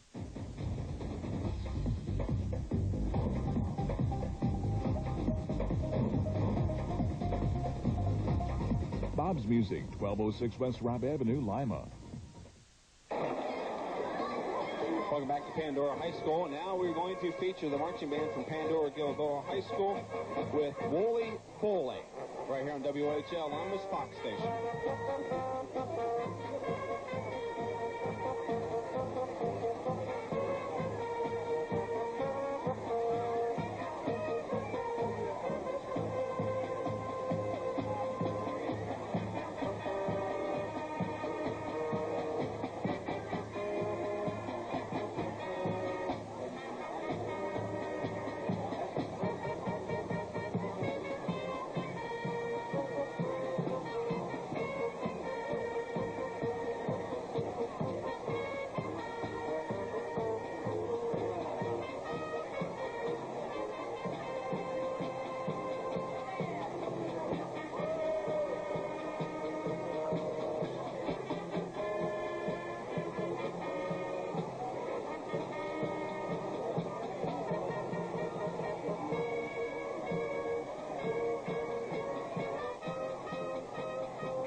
by the Pandora Gilboa High School Marching Band, brought to you by Bob's Music. Bob's Music for the best in band instruments. We're going to take this timeout. When we come back, we'll have third quarter action. You're watching high school football on WOHL, Lima's Fox Station.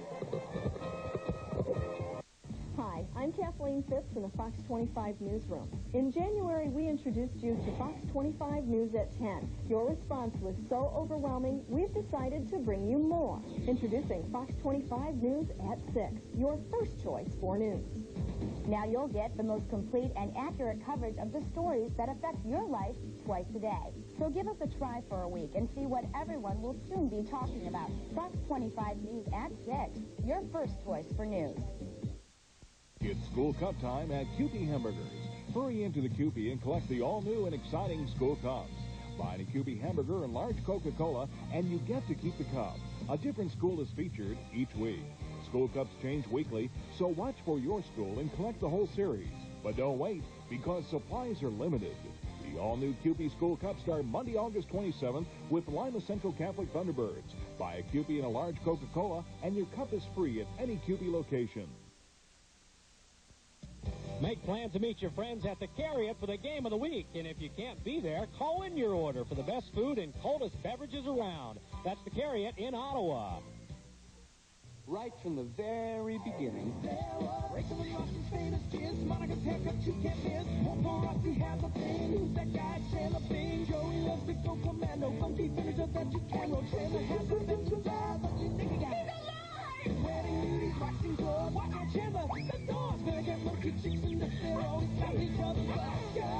Watch Friends from the beginning, baby, all week long. Watch Friends weekdays at 6:30, coming this fall to Fox 20.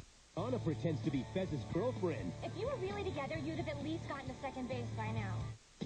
That 70 Show, 8/7 Central, Fox Tuesday. I'm Mark Stiles, and thanks for watching WOHL, Lima's Fox Station.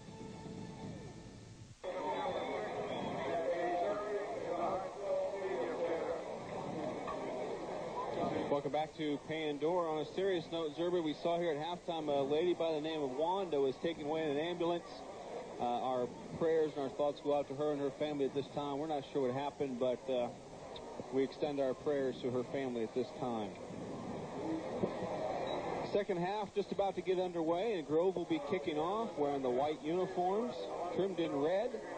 And receiving will be the home team, who at halftime find themselves ahead 14-9 on the Commercial Bank scoreboard. Interesting first half. John, you have some numbers for us? Yes, I do, Scott. Right now, Columbus Grove has a total of 81 rushing yards and 18 passing yards. Now, 48 of those rushing yards came from one play. So that gives them a total of 99 yards on offense. For Pandora Gilboa, they've got 18 rushing yards, 193 passing yards. 74 of those came on that big touchdown pass that we've seen. That puts them 2-11 on the offensive side. Right now, Pandora's getting the best of Columbus Grove on the offensive side. And that's reflected in the score right now. Sure is. 14-9 on the Commercial Bank scoreboard as Dane Jusko is set to kick it away. And another nice high kick. And back deep for Columbus Grove. Takes number 2 is Seifer. And he cuts it up the middle. He's got a little bit of daylight. He slips out and falls at about the 30-yard line. And that's where Joe Hostetler and crew will set up shop. First and 10 at about the 29-yard line. That was a nice return by Brett Seifer. He made a nice cut against the grain there, cut it up inside. It's nice to see running backs or returners to run north and south rather than east and west, and it was a nice game. Seifer, just a sophomore, 6 foot, 175 pounds, but he's playing tonight in his first start. He's playing like a veteran out there, and now they shift on him. That's the first time we've seen the shift, and there's 3 up here on the bottom of the screen. Only 2 are covered, and the ball is tipped, and it looks to be intercepted, and it is intercepted. And it'll be first down in favor of the Bulldogs. The interception made there by number 3 from Columbus Grove, and that is the quarterback, Tate Mayberry. So we've mentioned turnovers. We made them part of our keys of the football game, and we can see here on the very first play of the second half that turnovers, again, a big part of the football game. Well, Columbus Grove, they had their whip linebacker go ahead and blitz on that play, and he made contact with Hostetler, and that gave their defensive back the opportunity to make the play. The linebacker made the hit on the quarterback, which messed his pass up a little bit, and there's a nice catch by defensive back. Pandora started out in the eye, and they switched to the shotgun trying to confuse them, and now Grove goes back to a little bit of smash-mouth football. We haven't seen that from Columbus Grove for a while. It seemed like they got away from their game plan, and they tried to throw the ball a little bit more. That time we see kind of a dive by the freshman Blaine Mag, and he picks up a couple. Make it 4. It's going to be second down and 6. Well, they're on the left hash, so they shift from the eye and ran to the weak side of the field, which puts the defense at a disadvantage, and the offense too. But it was a nice run by Mag. He's impressed me so far. He's pretty athletic out there. Left side of the line's pretty big. Mike Young, number 77, he's 5'10", 250. Number 61, Matt Steckschulte, he's the left guard at 6'3", 200. And the center, Adam Steckschulte, 6'2", 195. All three of those guys started last year. This time they run the dive. They keep it. Mayberry does on the option. Nice job, Tate Mayberry. Not giving it to the first man through, but keeping him himself. Well, that's that triple option I talked about earlier. What he does is he reads that defensive tackle, and that defensive tackle came down, and the lineman doesn't block that guy. He goes straight for a linebacker. The quarterback reads him, so he fakes it inside to the fullback. Fullback blocks that guy. He options it around there. Nice play. Nice read. Third and about 4. Third and 3, about the 28-yard line, as the Columbus Grove Bulldogs look to get back on the scoreboard, down 14-9 on the Commercial Bank scoreboard. This time they pitch it to Pulte. He tries to get outside. Nothing doing. Nice tackle that time. Looked to be number 54, Seth Heitmeyer, on the tackle. And he made sure that Pulte didn't go any further. It brings up 4th and 5 at the 28, and Jerry Cooper has a decision to make here. Well, I'd say right now you'd have to go for it, just because you're down a little bit, but it's a pretty far field goal. I mean, it's 47-yarder, so he's going to go for it. 4th and 5. Mayberry under center. He's got receivers on both sides. Blaine Mag and Pulte in the backfield. And the give is to Pulte, and he's going to pick up the first down and then some. More smash-mouth football. This is the way Columbus Grove sort of opened the game up, and they got away from that a little bit. Now they're getting a little bit back, a little bit more to their game plan. Right, north and south football. They get the ball to the running backs. He runs straight ahead. Like you said, smash-mouth football, and they got the first down. Injury again. That time it's Michael Gill. He was down earlier in the game, and now he's down again, but he's going to come off on his own power, and I'm sure he's going to take a play off, maybe 2, and he's going to get back into the football game. I think the defense wasn't even really set on that play. What happens a lot of times when you're in close down in the end zone territory, on a 4th down situation, you'll have a long cadence and try to bring the defense off sides. But what happened was, I think Pandora was waiting for that to happen, and they had a quick cadence and got it going quick. Got the first down. This time Mayberry back to pass. He cuts it up inside, fires across the middle. The ball is caught by Lance Hefner, and Hefner is dragged down inside the 10-yard line, about the 5. It's going to bring up a 1st and goal situation for the Bulldogs, who have started the second half like they started the game, marching down the field. Well, that was a nice call. They called a counter there, and Mayberry, he ended up running out there. Matt Steckschulte made a nice block on the defensive end. The defensive end was crashing down. He blocked him outside. Tate stepped up in the pocket there and found his receiver. Nice play. Mayberry, just a junior, 6'3", about 188 pounds. He's under center. This time to give. He's going to keep it himself. He tries to follow the fullback through that time, and he picks up maybe 1, maybe 2. He's going to bring up a 2nd and goal. Well, that's one of those plays where he tried to read it again, and what happened was he made the wrong read, and when you teach that play, you teach that if you make the wrong read, you just follow the fullback right into the hole because the hole's there. And that's what he did, and I think he got a couple yards out of it. They gave him, I believe they gave him 3 yards, so it's going to bring up 2nd and goal from the 2.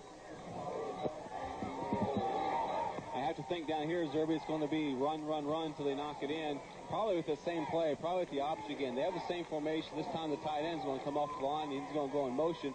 They'll probably run left this time, and they give. Mayberry dives over the top. He's got to be pretty close. No signals. There it is. Touchdown, Bulldogs. Well, it's worked the last couple times, so if it's going to work, you got to stick with it.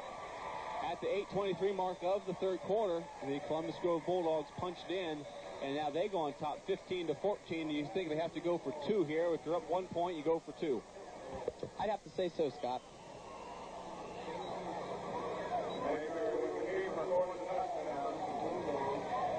Mayberry with the touchdown at the 8:23 mark makes it 15-14, puts the Bulldogs back on top. We really couldn't have asked for a better first game of the season. We saw some things that we weren't expecting, but it's really come down to a pretty close, hard-fought football game. Well, early we've seen both teams air the ball out, and first series here we've seen Columbus Grove pound it in there. Mayberry with it. He might just keep it. He's got it. Touchdown, or excuse me, a two-point conversion makes it 17-14. Good decision that time by Mayberry. He didn't want to force things. He thought he could get to the pylon, and he did. He gets in the end zone, makes it 15-14 in favor of the visitors on the scoreboard. And he sure is athletic. He knew that he could get to that corner, and instead of just running and trying to make a jump, he put his head down and bowled a couple guys over there and got the two-point conversion. If he had stopped and tried to throw, he had two guys behind him, and he certainly would have gotten hit if he had tried that. So a good heady play that time. It proves my theory. Now what's your theory? Quarterbacks are the toughest guys out there.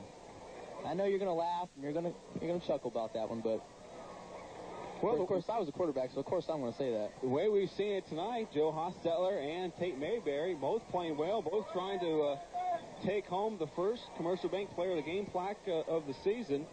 And so far, they're vying for it. Well, both of them are playing defense, too. And when you have two guys that play defense in the defensive backfield playing quarterback, they've got to be pretty good, both offensively and defensively, so they got to be pretty tough. I think you're past the days of where you just have a drop-back quarterback and he kind of stands there and throws and nobody really wants him to be hit. I think you have to have a mobile, athletic quarterback. We're seeing a lot of that in the pro game now. We see a lot of it in the college game, and I think it's even trickling down to the high school game. Mayberry set the whole thing up with the interception, I believe, and now he cashes it in with the touchdown, so doing on both ends as Jesko kicks it deep, and here come the Rockets. At about the 6, he gets a move, does Basinger, he carries a blocker, and he's tackled out past the 30-yard line. You know, we've seen very good fundamental football tonight, offensively, defensively, and even on there, we see a nice kick deep, and we see a nice return game. Well, Columbus Grove sure has a good kicker. He's putting it down there, but Pandora is opening some big holes for their returners to get through, and they're hitting the holes pretty hard. A lot of times you'll see a big breakdown on return teams early in the season, and you'll see the defensive side come down and just make a tackle deep into their own territory. But they've done a nice job of getting the ball out of their own territory. Back to the 3 on this side, and we have one on the far side, and Hostler has one back in the block. He's looking, he's throwing deep. Looks like his arm was hit, and it went for the interception, and that's going to be a touchdown for the Pandora Gilboa Rockets. Dan Benton caught from behind. I looked down. I thought he was going to go the distance, but a nice tackle there. Again, I believe Tate Mayberry saving the touchdown. Well, I think the defensive back, the free safety there, he mistimed that a little bit. Yep. He had read that play just perfect, but I jumped a little bit too early. And the defensive guy was wise enough to keep his eye on the ball instead of watching the defender. That's a credit to that receiver there. And Tate Mayberry made a nice play. He saved a touchdown. So the Rockets answering back. They go trips now to the far side. Same formation. They're just going to flip-flop the field. Hostetler back. This time they give the handoff to number 2, and he's hit right away. Brett Seifer not finding anything that time. Well, I don't think there was anything to find. He basically got the ball and was just swamped by a whole load of Columbus Grove defensive linemen. That's going to bring up about second and 17 from the 25-yard line for the Rockets, who now find themselves down 3 points on the Commercial Bank scoreboard, 17-14 as we approach the 7-minute mark here of the third quarter. Don't forget, next week we're going to be over to Elida. Ottawa Glandorf invades the Elida Bulldogs. And league game for the WBL. Ottawa Glandorf is predicted to finish high in the WBL this year. As Hostetler back to pass, throw over the middle. Ball is tipped away. And what a nice play that time by Steve Paulty. It really was. The Pandora Gilboa fans are wanting an interference call, but I think he just made a nice play. He got up in front of the receiver. He made the tip. I didn't see any illegal contact down there. Just an overall good play on Paulty's side. Brett Seifer was the intended receiver, and like you said, Paulty kind of came around him over the top a little bit, knocked the ball away, brings up third in the bunch. But I'm really impressed with the way this quarterback throws the ball. He drops back, he plants his feet. You don't see him rush. You see him making good decisions. And the ball seems to be around the money. And he has to. In this kind of offense, you have to have a quarterback that can do those type of things, and he's doing a great job of it. That time the pass from Hostetler, and refusing to go down that time is number 7, Dan Benton. And he's finally game tackled. And it's going to bring up a 4th down. And I have to think that the Rockets are going to go for it here. Well, I'd have to think so. 4th and 15. If they don't get the first down, then they're not in terrible field position. But if they do, then they got a shot at another touchdown. It's a little bit far for a field goal, so you're going to go for it here. And your quarterback, like you said, he's got a great arm. He can put the ball in the end zone from here. He does a nice job of getting set, reading his defense, and throwing the ball downfield. A lot of times quarterbacks, they come up to the line knowing who they're going to throw to first. Hostetler, he reads his defense and then goes from there. Different set this time with 2 tight ends and 2 receivers. Hostetler throws across the middle, and the ball is knocked away. It might have been deflected. It looks like it should have been caught that time by Adam Basinger in and out of his hands, but he was tattooed as soon as he caught the ball. He might have heard footsteps. Either he heard footsteps, or I don't think he was quite ready for the ball. The ball he kind of looked up and the ball was there. Hostetler made a nice throw. He stood in about 3 or 4 guys, or Columbus Grove defensive line were standing around him, and he stood there with composure, fired the ball in there, and unfortunately the split end couldn't hang on to it. As a formation we hadn't seen yet tonight from Pandora, the double tight ends and the receivers, both split to the same size. So Jim King, just like Jerry Cooper, opened up the playbook for week 1. Try to keep the defenses wondering. That's always a offensive coach's game plan. The give is to Pulte. He finds a little bit of daylight out past the 30-yard line, where it's going to bring up a 2nd and about 4. Have to be impressed with Steve Pulte, the junior running back from Columbus Grove. Injury bug got him last year, too. Finished the season at about a 6-yard per carry average, 15 reception. He was the return man. He scored that way. Defense, we saw what he could do on the defensive side. Just a complete football player. And the give again that time is to Pulte. He barrels his way up the middle, out close to a 1st down. I think we're going to stop and take a measurement of this on 2nd and 3. I'll tell you, Pulte's a nice running back to have because he's got swift feet and he's quick, but he doesn't bounce around too much. He puts his head down and runs north and south. And he'll run people over when he has to. And as a coach, you want those type of running backs. You get in trouble when you have a dancer type or a bouncy type, but he's a north and south runner. He's a good running back.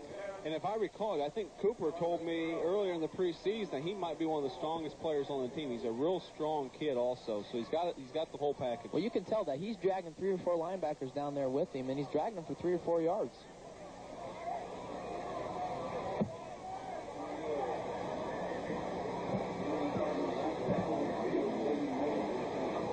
Timeout for another measurement, as the chain gang is getting a little bit of a workout, I think, or they're discussing something.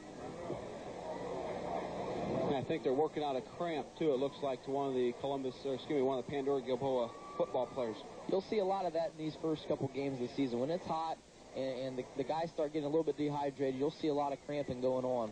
It's hot and the bugs are out. I look up here at the light outside of our press box. There's a swarm of bugs. I don't know if bugs fly in swarms, but that's what there are. Usually this time of year, they'll pick you up and carry you somewhere. Week after we see the Ottawa Glendorf Titans, the Elia Bulldogs, on Friday, September 7th, we'll be at Bluffton, Delphus Jefferson, and Bluffton. And then we'll be back at Ottawa to see the Bath Wildcats and the Ottawa Glendorf Titans. The next day, Saturday, September 15th, Coldwater and LCC. Coming off the field looks to be number 63, and I believe he was down a little bit earlier. That's Adam Casey. Adam's just a freshman, but he's 5'8", 168 pounds. Check that. That's Kyle Forney. I think that was the number change that we had, Scott. He's a junior, 6'1", 194. Looks like he's got cramp in his left calf, and that's one of those things that you have to work out a little bit, but not unusual to see cramps on hot nights like this. Mayberry under center at 5:28 mark, and this time the give is to Pulte on the sweep, and he finds a little bit more daylight, stays on his feet, drags some guys, and keeps his balance out past midfield to the 45, 44-yard line. Nothing impresses me, Zerby. He's got great balance. He's got great balance. And what I just said a little bit ago, he don't dance, you know. A couple moves here and there, but he's heading upfield, and that's what you want. And he picked up a big gain on that play. He's a downfield runner. It's like the field's on the slope a little bit. He just starts going downhill, and that's it. And when you have a running back at his size and his strength, it's tough for a defensive back to get in his way and make a tackle because they know that running back's coming for him. Mayberry with it again. This time they changed things up a little bit, and the give is to number 58, I believe, which kind of is a little bit of a surprise. 68. 56. Again, 15 different numbers here. That's Ryan Danielson. Well, they ran the trap on that play. I don't know if they moved an offensive lineman to running back or what, but he blew it up in there pretty well.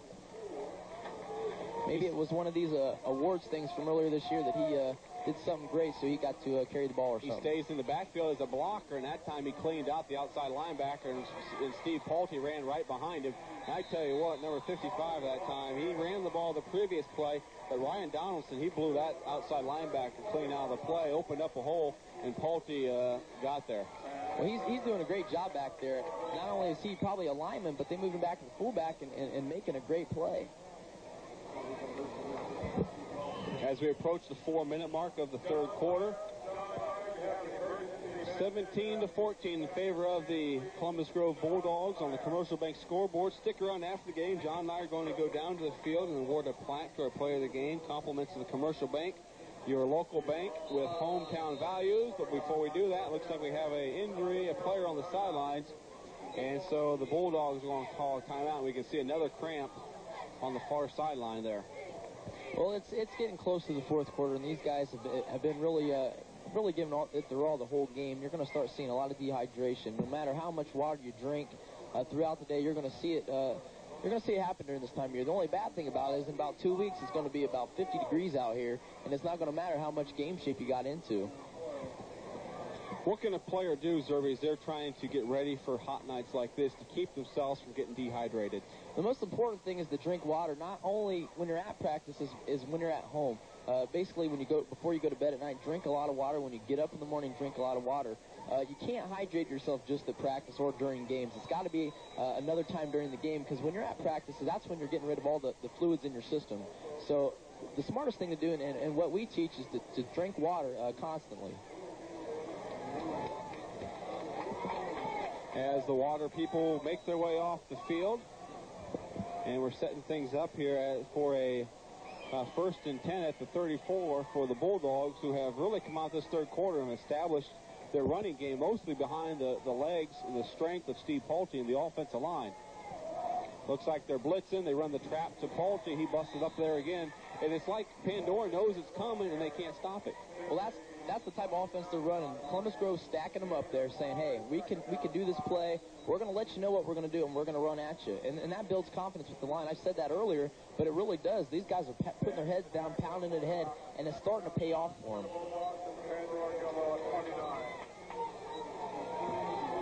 It's almost like it becomes a pride thing. It's like, I'm tougher than you. I'm going to knock you backwards. Exactly. You got Andy Mack back in the backfield again back there. And this time they pitched out to Blaine Mag. He turns his head, keeps his feet. Nice balance that time. Mag looked like he was tackled. Andy Mag, number 56, has done a wonderful job in the backfield. He played fullback for him last year, but because, to tell you what kind of an unselfish player Andy Mag is, he knew that he wasn't going to be the starting fullback. Steve Pulte was going to be the starting fullback, and Coach Cooper asked him to go to right guard, and he said, I want to play, and so he went to right guard. And now he's getting paid back a little bit as they give people breaks and things like that. Andy Mag is going back to his fullback position, and he's made some great blocks. He's carried the ball well. He's doing a fantastic job back there. It must be nice to move one of your best fullbacks down to right guard. That tells of a good team right there. And they're just pounding it straight ahead now. They're not trying to fool anybody. They're just going to give the ball, let Pulte run, let Mag block for him, and try to push the ball upfield. That time Pulte picks up a couple as we hit the 2:40 mark here of the third quarter. 17-14 in favor of the Columbus Grove Bulldogs on the Commercial Bank scoreboard. Another player I'm impressed with is Blaine Mag, the freshman. The last play, he got knocked down. His body was almost parallel to the ground, but for some reason he stayed on his feet. That's a sign of great balance. 2nd and 9. They have the ball at the 20-yard line. Do the Bulldogs. Mayberry under center. Now he's going to drop back. He's going to roll out. He's in trouble, and he's going to be sacked there. Not being fooled that time for Pandora. I think there was a bust there. What happened was their wing back was supposed to go and fake the counter, and that was where the block would have been to the backside defensive end. But he ended up going the wrong way, and that kind of left Mayberry out there on his own.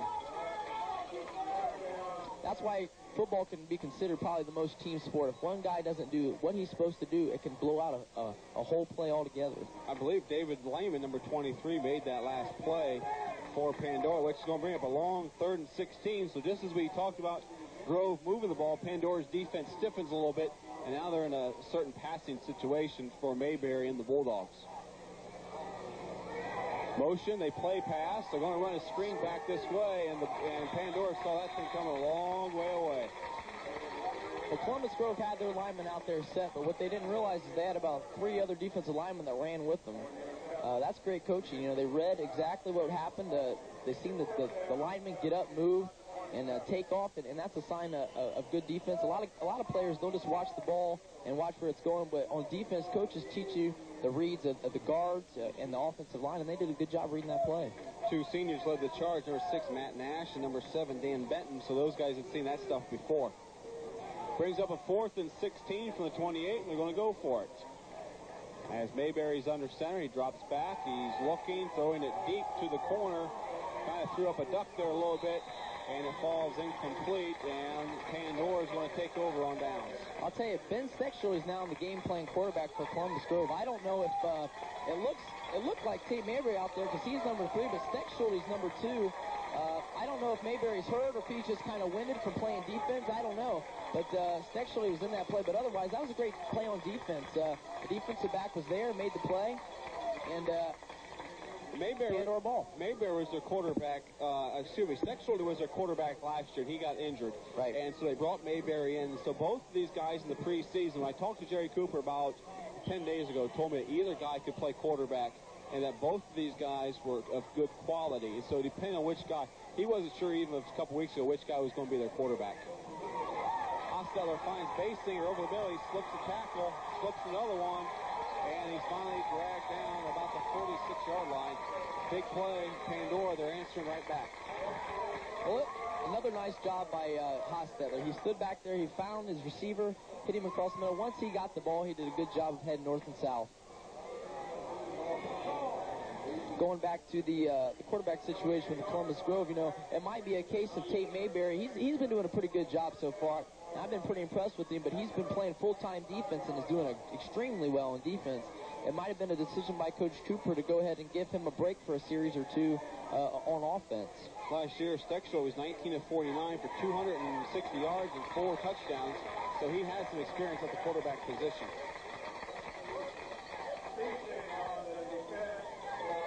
Pickup of about 9 for Pandora, brings up 2nd and short as we're going to possibly get one more play in. We have 30 seconds to go before the end of the 3rd quarter, and the 1st quarter went by rather quickly. The 3rd quarter went by rather quickly, and I think we're in for an exciting 4th quarter. Well, Columbus Grove, they decided they're not going to throw the ball as much. They're going to pound the football in. That's why the quarters kind of flew by a little bit. Pandora, they're lighting it up. They're going to go to the air. I haven't seen them throw very much here at this quarter at all. Hosteller avoids a couple tackles, avoids another one. A nice tackle that time by the linebacker, number 56 from Columbus Grove. And he saved what could have been a big game. That's the middle linebacker, Andy Mag. And Andy is playing in place of the injured Blake Mag. But he picks up a 1st down. And that's going to take us to the end of our 3rd quarter. After 3 quarters on the Commercial Bank scoreboard, it's the Columbus Grove Bulldogs 17, Pandora Gilboa Rockets 14. 4th quarter action coming up on WOHL Limas Fox Station. Cappy Sportswear is under new ownership and has changed a lot. We have a new location in the West Elm Plaza and the most high-tech equipment in Northwest Ohio. We offer team sports uniforms, custom-designed school spirit wear, unique ideas for family reunions and church groups, plus a great selection of business and promotional ideas. Stop by to meet Sherry and I and the new Cappy Sports team, or give us a call. Cappy Sportswear, serving Lima and surrounding counties for over 14 years. But you ain't seen nothing yet. We started out as a little old bank, but as your needs got bigger, so did we. And we're still growing. And we want you to know that today, we can serve every single financial need that you and your family have. But we also want you to know this.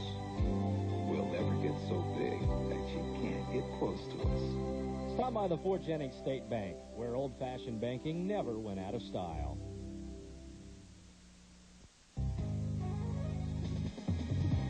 Amy Rosenberger, Owens Community College success story. Pre-nursing student. Favorite class, anatomy. Single mother of 4-year-old Alexis. Student worker at the counseling center. Workout regular. Be a success story.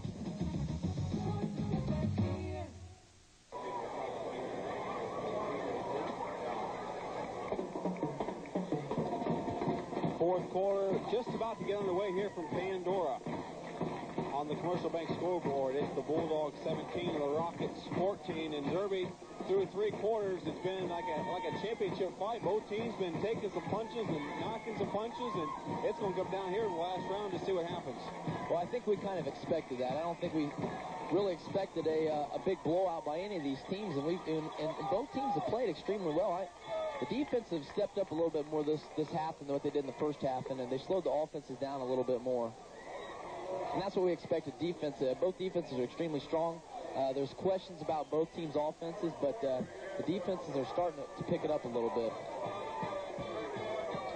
12 minutes remain here from Pandora, and we're going to see who's going to walk away with the first W of the 2001 football season right here on Fox. Back to the 4 wides this time. They're going to run the inside shuffle pass, and that play works again. As taken at that time, number 2, Brent Seaford. He's going to pick up about 6 yards. He's going to bring up 2nd and 4, maybe 2nd and 3.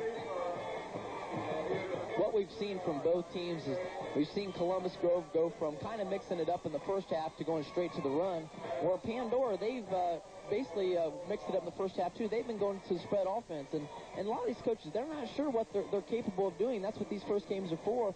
And the coaches are getting a hunch on what's working for them and just trying to stick with it.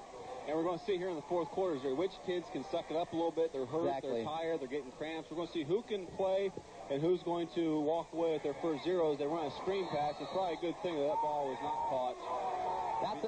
That's a testy run play to run because officials sometimes, even though it looked like a lateral maybe, it was a forward pass, but you never know. If it's an incomplete, it could be a fumble, and the defensive guys are well aware of that. That's going to bring up 3rd and short, 3rd and 2 for the Rockets. It's 11:16 mark just underway here, and the 4th and final quarter on a very clear night, it seems, here at Pandora. The weather has cooperated. You really couldn't have asked for much better weather. There's absolutely no wind. The humidity's a little high, but the temperature's real nice. Hostetler back, rifles one in, a nice catch that time, and a nice first down. Dan Benton actually was on his knees when he caught that pass. We've seen him make some good plays tonight. Yeah, we have. He got up from actually laying on the ground to be on his knees and catch that ball, and that was a nice pass by Hostetler. If he would have threw it at his numbers, that might have went over his head. So that was both a nice play by both those guys. And give credit to the offensive line for giving Hostetler time to stand back there. And although he's in the shotgun, he still has some time to look and step up. He's had a lot of time most of the night. I give a lot of credit to this offensive line. They've gave him a lot of time to see what's out there and to make good decisions. Hostetler rolls, avoids a rush, throws across over the middle. That time, does he get the catch? They're saying it's incomplete. And an incomplete pass will bring up 2nd down and 10 at the 18-yard line. Ben made a stab at it, but I think he might have scooped it a little bit. Those referees, they have a better view than what we do, so we'll say that that's a right call. I'd like to thank the good people over here at Pandora Gilboa. They've got some pop for us. They've got some cookies. They had some cookies. We've kind of put a hurt. I think you ate that whole box, Scott. Ken Brooks and the whole gang up here at Pandora really made our stay wonderful. It's a great place to come. It really is. Nice place to come. Great environment for football. I'll say the fans are extremely interested in the game. They're getting excited about it, both sides of the ball. Great place to have a football game. They throw it inside. That time it's picked off. And the interception goes to number 4, Kurt Thiesing. Not just a tip drill. You do it in practice, and we see it come true in the game. And something we've said all along, turnovers, and there's another. I think the receiver had his eye on the touchdown or the run rather than the ball, and that's unfortunate for Pandora. They'd marched all the way down the field and got that far. But we talked about turnovers, and we're going to say it over and over and over again. But we'll see how they respond to that turnover, if they keep their heads up or if they kind of buckle their heads and go home. So at the 10:45 mark, Columbus Grove takes over the football at their 33-yard line. And they're just going to pound it. I mean, this offense is working well for them. They're going to give the ball to the running backs and let them make a move. I think he picked up about 7 yards on that play, 6 yards. So Columbus Grove is really starting to pound the ball, grind some time down, and find their niche on their offense. Mayberry back in that time at quarterback number 3. As Coach Cooper's hoping he can grind out 10 minutes and 15 seconds to walk away tonight with his 200th career victory right here at Pandora. To give that time, the ball, and Steve Pulte is hit at the line of scrimmage, but a sign of a good back. He was hit initially, kept his feet moving, he picks up a couple. Well, he's a big, strong guy, so obviously he's going to keep moving, and it's going to take more than one defensive guy to bring him down. These teams have squared off each and every year since 1978 in week 1. If you go back to 1987, Pandora's only won 2 times against Columbus Grove. So it's a big game for both teams. And each year the game's been fairly close. Well, the two schools are real close to each other, and being in different conferences, there's a lot of words, cross-town rivalry type thing.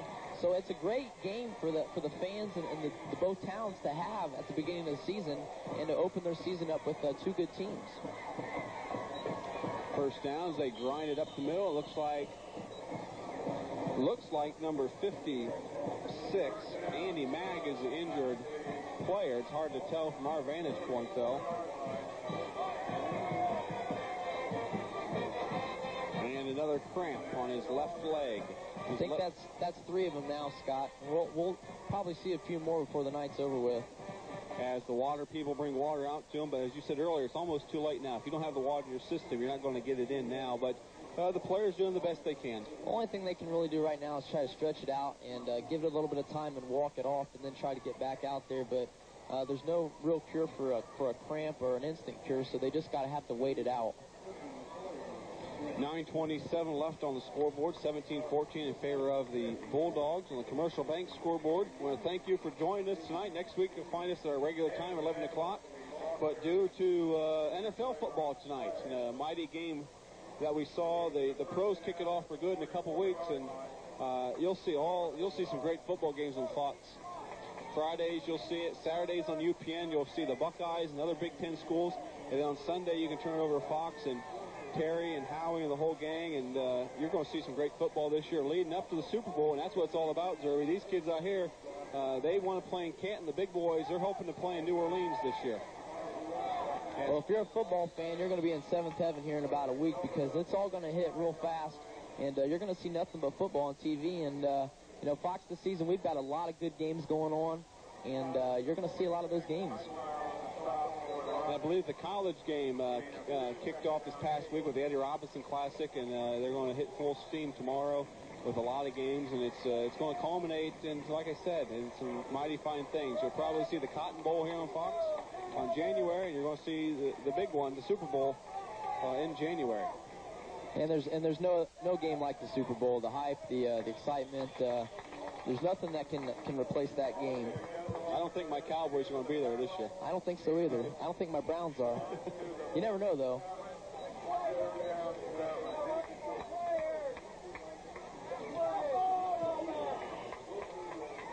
Columbus Grove, 3rd and 7. It's a big play for both teams here. If they get a first down, they can probably take another 3-4 minutes off the clock. If the Rockets can stop them, they're going to get the ball back. And the way they've been moving the ball here, they don't need much time to move it up and down the field. No, in Columbus Grove, we can tell what they're trying to do. They're just trying to grind out some time here. They're not going to try to do a lot of different things. They're running the option here, and Mag's going to get a nice run on that play. Wow. He's still moving. What a great play by Blaine Mag. That might have been the play of the day right there. Steve Pulte faked the dive, and he got drilled. He's just slow getting up. And he's excited about it, too. It looked like Mayberry was going for a loss, and then when they pitched it to Mag, you talk about an athletic play. Jerry Cooper told us before the game he's athletic. We saw it right there. And it's hard to believe he's a freshman. That's scary. If you're Pandora Gilboa and you have to face Columbus Grove in the next 3 years, or any NWC team, it's got to be a little bit scary for him. Good athlete.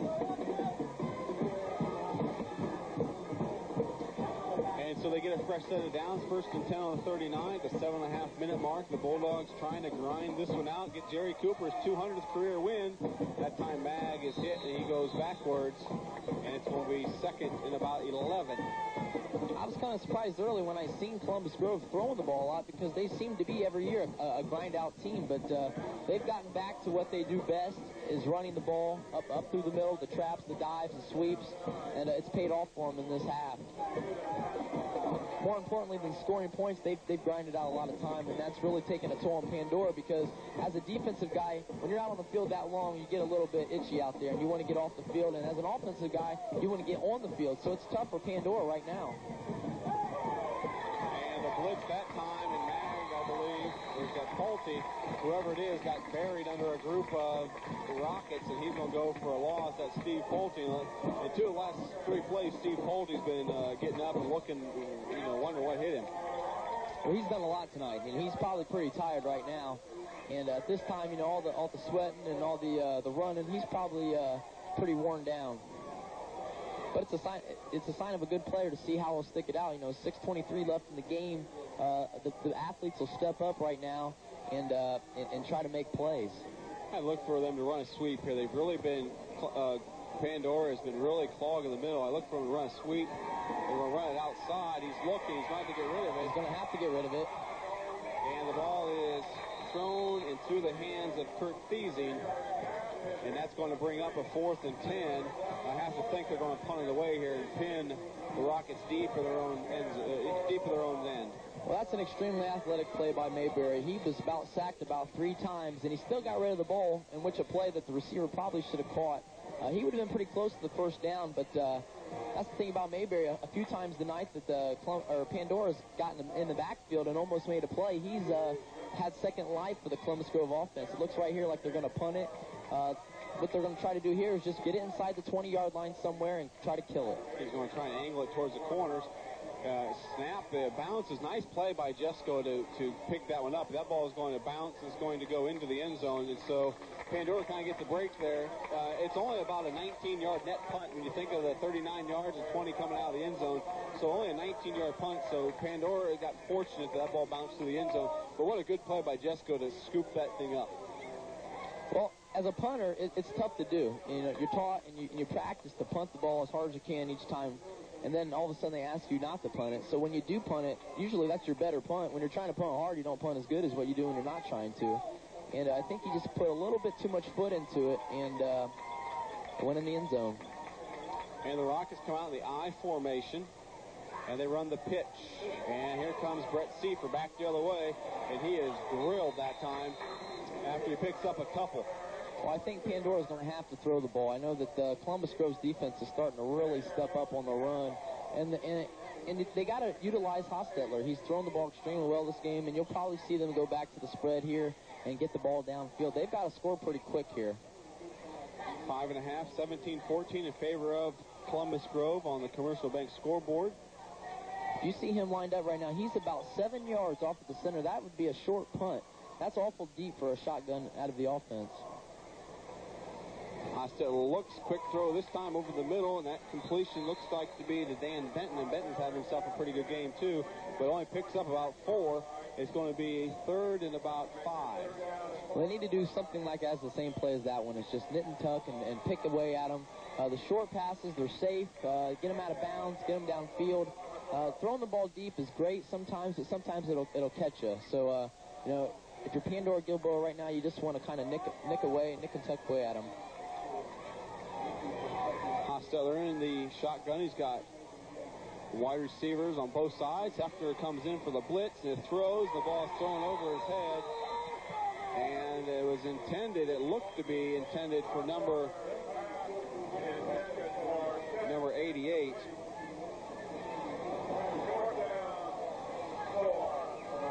Check that, number 83, Barry Schneck. And it's incomplete, so it's going to bring up a 4th down and forward. So last time Grove had, they worked about 4 minutes off the clock, and Pandora gets it, and they can't get their first down. And so Columbus Grove's going to get the ball back with about 4.5 minutes and a chance to grind this one out. Well, Pandora has no choice but to punt. They can't go for it here. If they don't get it, that'd be a tough decision to make, but they've got to punt it here and just hope that they can stop Columbus Grove's offense in 3 plays and get a punt off. Columbus Grove calls a timeout. I don't know if they're thinking fake or what it is here, but Jerry Cooper and his staff want to take a look at what was going on there.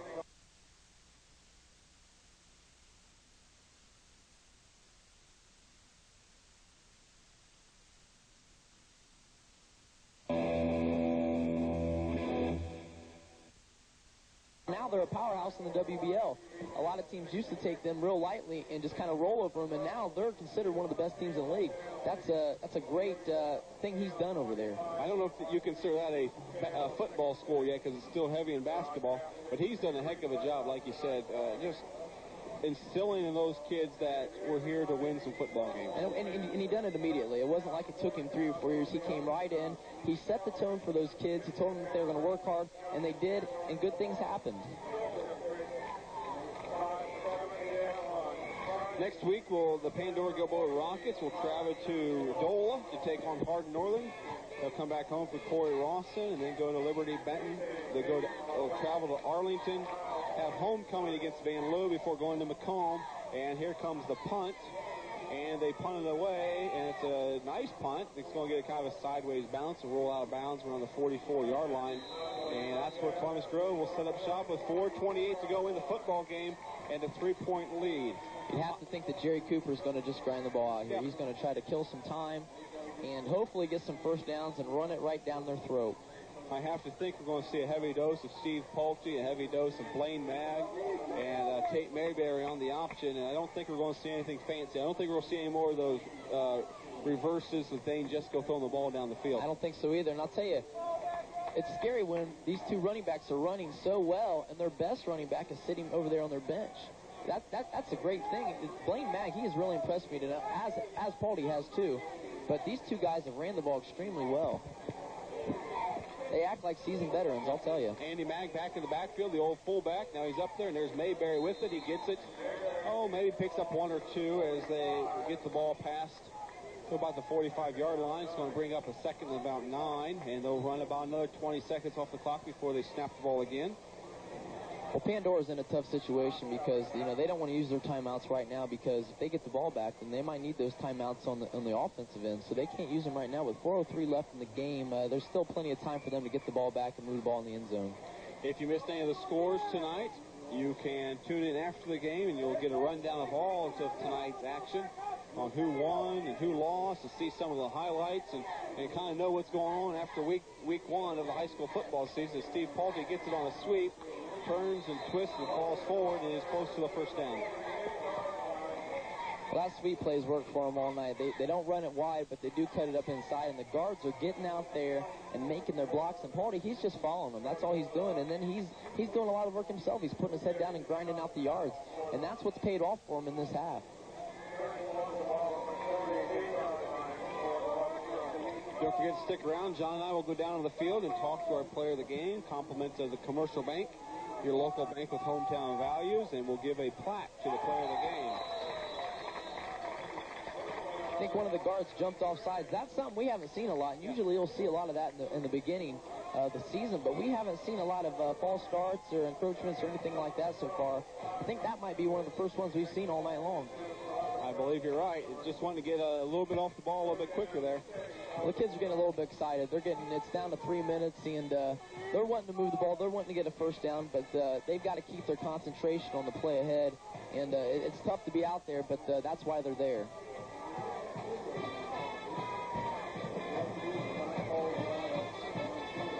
We're at the 3-minute mark.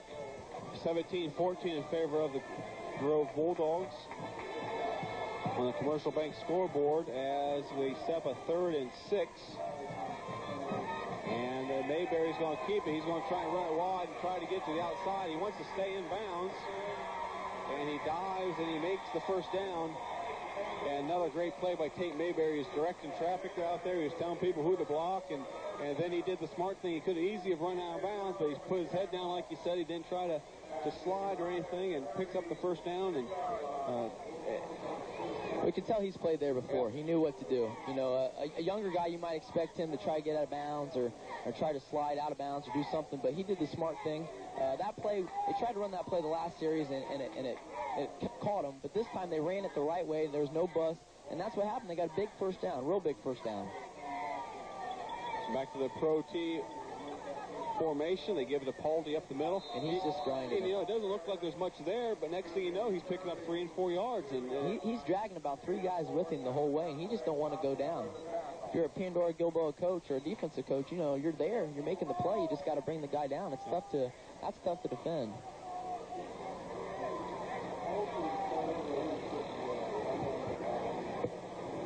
Sets up a 2nd and 6 as we're under 2 minutes, a minute 50.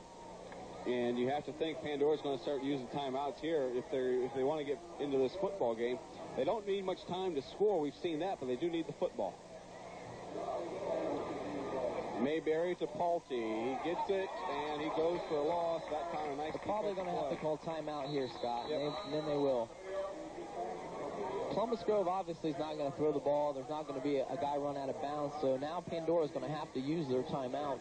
And it was smart to not use them before. They haven't used any at all. So now that they got the chance to use them, they might as well. You got a 3rd and about 7 here. They have to get the stop here. You have to imagine that if they can get the stop, regardless of what happens on 4th down, they're going to get the ball back. And they might have a minute to go if they use their timeouts well. And the way they've thrown the ball around tonight, they're only 1 or 2 plays away from going the distance. Right, and you might even see Jerry Cooper go to 3rd and 4th down in this situation because, you know, a punt, that's not going to stop a big play. So he might, the way they've been grinding it out, he might just go 3rd and 4th down and go for it. 7 yards on 2 plays. I mean, I think he's confident that the way his teams have played here in the second half, that they can get 7 yards on 2 plays. And the way Paldy and Maggs run, you know, they just need to give it to those guys. Let them get outside. Let their blockers get ahead of them. Or let Mayberry get out there and run. I think they need to stay away from the pass, but just grind it up in there and try to get a first down. Minute 33 left in this football game, the very first one of the high school football season.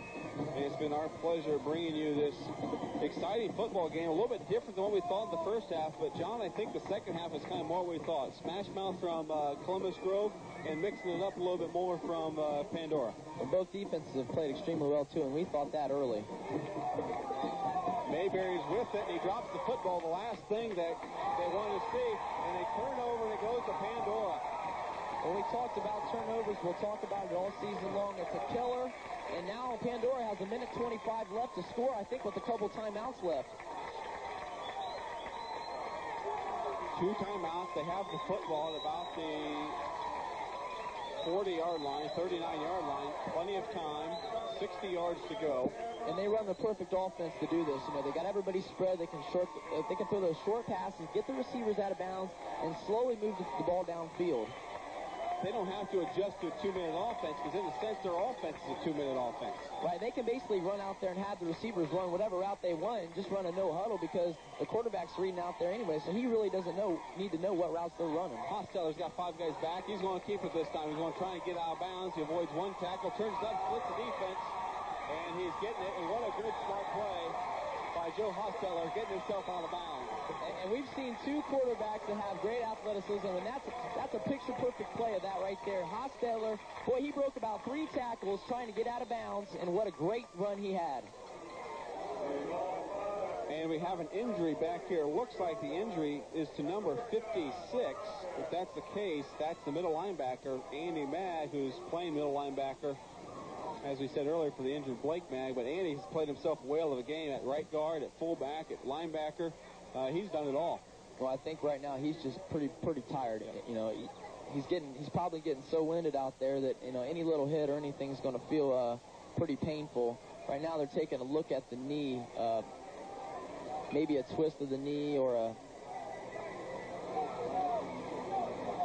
It doesn't look like a cramp from here. We don't want to speculate, but it looks like he's going to get up, and hopefully he'll get off the field on his own power. And he does. But what a nice play last time by Joe Hosteller. Scrambling. We thought they'd come out and throw, and he runs this way. You don't know if that was the design or if that's what he saw. But then he did the smart thing by jumping out of bounds. So at the minute 15, they've moved the ball now out to the 43-yard line.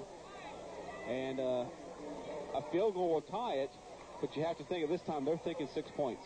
Well, they've got to be thinking 6 points because with a minute 16 left and a couple timeouts, that's plenty of time. Hostetler, he came a long way to get out of bounds. It wasn't like he was already on the left hash and just ran a few yards. He probably ran 30 yards running west or east and west to get out of bounds. They go back to the I.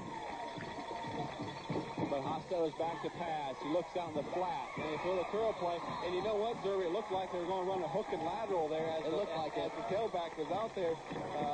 Brett Seifer looked like he was flying his way out there. And it looked like it was wide open. It was set up to be that way. And I think if he would have had a little bit higher of a pass, that would have worked. That would have been a 6 points for Pandora, but that's what it looked like. They're not going to use a timeout here. They're going to try to get a first down because the clock will stop until the whistle or the referee blows the whistle if they get the first down here. So they're going to try to hustle up and get a first down. 50 seconds. Hostetler back to pass. Looking. He's going to throw the ball deep. He's got a guy open. He's wide open. And it's caught. No, it's not. Incomplete pass. What a great effort by Pandora, and they had the play set up well. The receiver busts right through the middle, and Joe Hostetler, he put the ball right on the money. And I'll tell you, that second receiver that the ball deflected off of, he almost grabbed it down there in the end zone. You have about 500 people standing around the field watching that. They had a pretty good view down there, but that's a smart play because now it stops the clock. You don't waste the timeout. You went for the end zone, and now it's only 3rd and 2. You still got a chance to get a first down. You get a first down, and if you get a first down, the clock stops again, and the Bulldogs are going to help them this time. They're going to call a timeout. Everyone's going to get a drink of water, and they're going to get some last-minute suggestions from their coaches on what they have to do. But regardless of what happens here, we've seen ourselves a well of a football game for week 1. This is playoff atmosphere. I'd say so. What a way to start the season off. I mean, these two teams have just battled at each other, and no one's given up. You know, they keep coming back at each other, and that's just great high school football. Okay, that was a pretty smart move by Coach Cooper to call timeout because Pandora Gilboa, what they were doing is they were moving so fast that the Columbus Grove defense really couldn't catch on to what they were doing, and they were going from the eye to the spread, to the eye to the spread. So that was a good idea to stop things, talk about what they're going to do, what defense they're going to set up in, and try to iron out some wrinkles that they have in the defense right now. We've seen Pandora at least one time tonight. They start out in the eye, and then they go to the spread. We haven't seen that since, but there's no secret here. You know they're throwing. This is 2-down territory too, Scott. They're going to throw the ball. They're going to try to get a first down. You won't see anything deep here, and you'll see Hostetler just run again. Hostetler trying to get the first down, trying to get out of bounds. Now they got to get a timeout. And down, and timeout is called with 32 seconds. Hostetler trying to do the same thing he did last time, but you're not going to fool the Grove Bulldogs twice. Jerry Cooper called a timeout probably for that reason. Well, they probably knew that play was coming just because it happened the first time, and it worked really well. And they only had 2 yards. You know, they didn't have to throw the ball very far, so it was a smart play, but it was a smart call by Coach Cooper to call timeout, to talk about it a little bit, and get his defense ready to go for that play.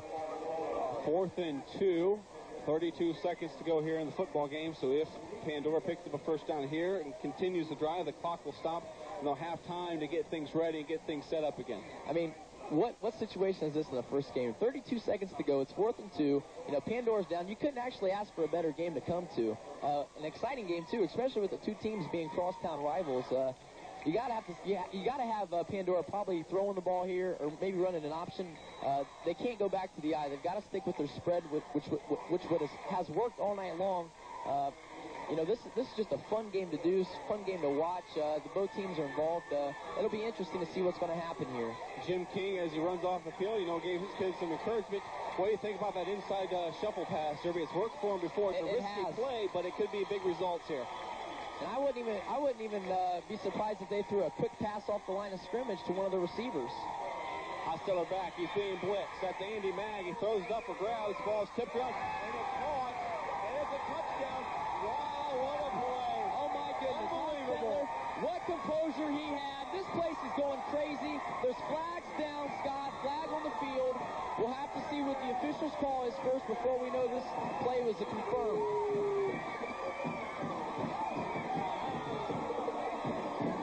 What a huge catch by Pandora Gilboa. What a huge play by Hostetler. What kind of composure is that for a quarterback? He stood there with a blitzer right to his back, laid the ball where it needed to be, and what a play. Andy Mag, I thought, had him for the sack, but Hostetler just kind of threw it up for grabs. It's like he had eyes in the back of his head. He knew when to throw it, and I think this call is going to be on Pandora Gilboa. You can tell by the reaction of the Gilboa players what their call is. And it looks like they're calling offensive pass interference. They haven't called interference all night. That's a tough call. I don't know if that's a justified call right now. If you're not going to call it the whole game, why call it now? Especially on the offense. It didn't seem like he was doing anything which he shouldn't have. Of course, the officials' call is what matters, not what we think up here. But they're going to have another shot at it. They still got 24 seconds. Another fourth down opportunity for Pandora to see if they can pull something out of their hats. I'll tell you what, a game to watch. I mean, we might not see a game like this all season long, and here it is the first week. They've got a long ways to go to get a first down. You have to see them going out of the spread again and trying something more of the same, trying to get the ball downfield. That's a big, big blow for Pandora.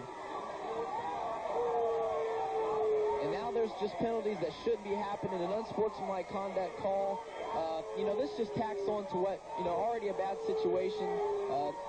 The players don't need to be doing that kind of thing. That's what I talked about earlier, is when something bad happens, how are you going to handle it? Are you going to just put your head down and get mad about it, or are you going to do something about it? And they're going to give Columbus Grove the ball. They give them a loss of down because of the unsportsmanlike conduct. And I think these Pandora fans are a little bit upset. I don't understand how they got the penalty plus the loss of down and everything else, unless it was because it was fourth down. It could be loss of down, and that would explain the 15 yards. The reason is because it was fourth down, and on an offensive penalty like unsportsmanlike conduct, they have the rules to go ahead and eliminate that extra play. They're going to talk about it right down here right now. Obviously, Columbus Grove's already ran a play. They're not going to call it back and have Pandora have the ball. Well, I've never seen that before. I've never seen a team have a penalty called against them on fourth down and then turn around and give the other team the ball, because if Columbus Grove declines the penalty, that's a touchdown. But I think the unsportsmanlike conduct call is what burned Pandora Gilboa. Well, he certainly signaled loss of down, so we know it was a loss of down. And on the offensive pass interference, must have been loss of down. It had to be on the unsportsmanlike conduct, because I don't think it would have been a loss of down on the pass interference on the offense. Obviously, Columbus Grove didn't decline the penalty. Regardless of what happens, that penalties should not tarnish what has turned out to be a wonderful, wonderful Week 1 football game, in which it appears now that Jerry Cooper and his Columbus Grove Bulldogs are going to go to 1-0, and they're going to start the Northwest Conference schedule next week, battle tested after Week 1, and they're going to get Blake Mag back, which is going to improve their stock and things. And I'll tell you, it's a tough loss for Jim King and his kids, because they played a great game, and they actually, had the chance to win the game, and one play or one mistake actually hurt them, and then another mistake will burn them in the end. But, you got to give your hats off to those kids, too. It's tough to walk away from here with your head up, though, in a close game like this. Sometimes it's better to leave when you got beat 45-0, rather when it's 17-14. Yep. Nonetheless, you got to think that both these teams will be ready next week, as the Rockets are going to go to Dola and take on Hardin Northern. That's perennial, a big game of the BBC. Well, they don't get any easier by going over there and playing, so they've got to get their heads screwed on and come back Monday and get their heads focused on Hardin Northern. Forget about Columbus Grove and move on to Hardin Northern. And it's going to probably be one more play, because both teams are out timeouts. And a knee is going to end it, as Mayberry is going to take the snap and kneel down, and that's going to be the end of our football game. The final score here from Pandora, it's the Columbus Grove Bulldogs 17 and the Pandora Gilboa Rockets 14 on the Commercial Bank scoreboard. We're going to take this time out. We're going to go down on the field. We're going to talk to our player of the game. You're watching high school football on WOHL, Lima's Fox Station. Who do you want? You may think that your kid's brain is so crammed with other stuff that an idea from you couldn't possibly fit into his head. But guess what? When it comes to making tough decisions like whether or not to drink, kids say parents have more influence than anyone else. So get into your kid's head. Believe it or not, he'll make room for you.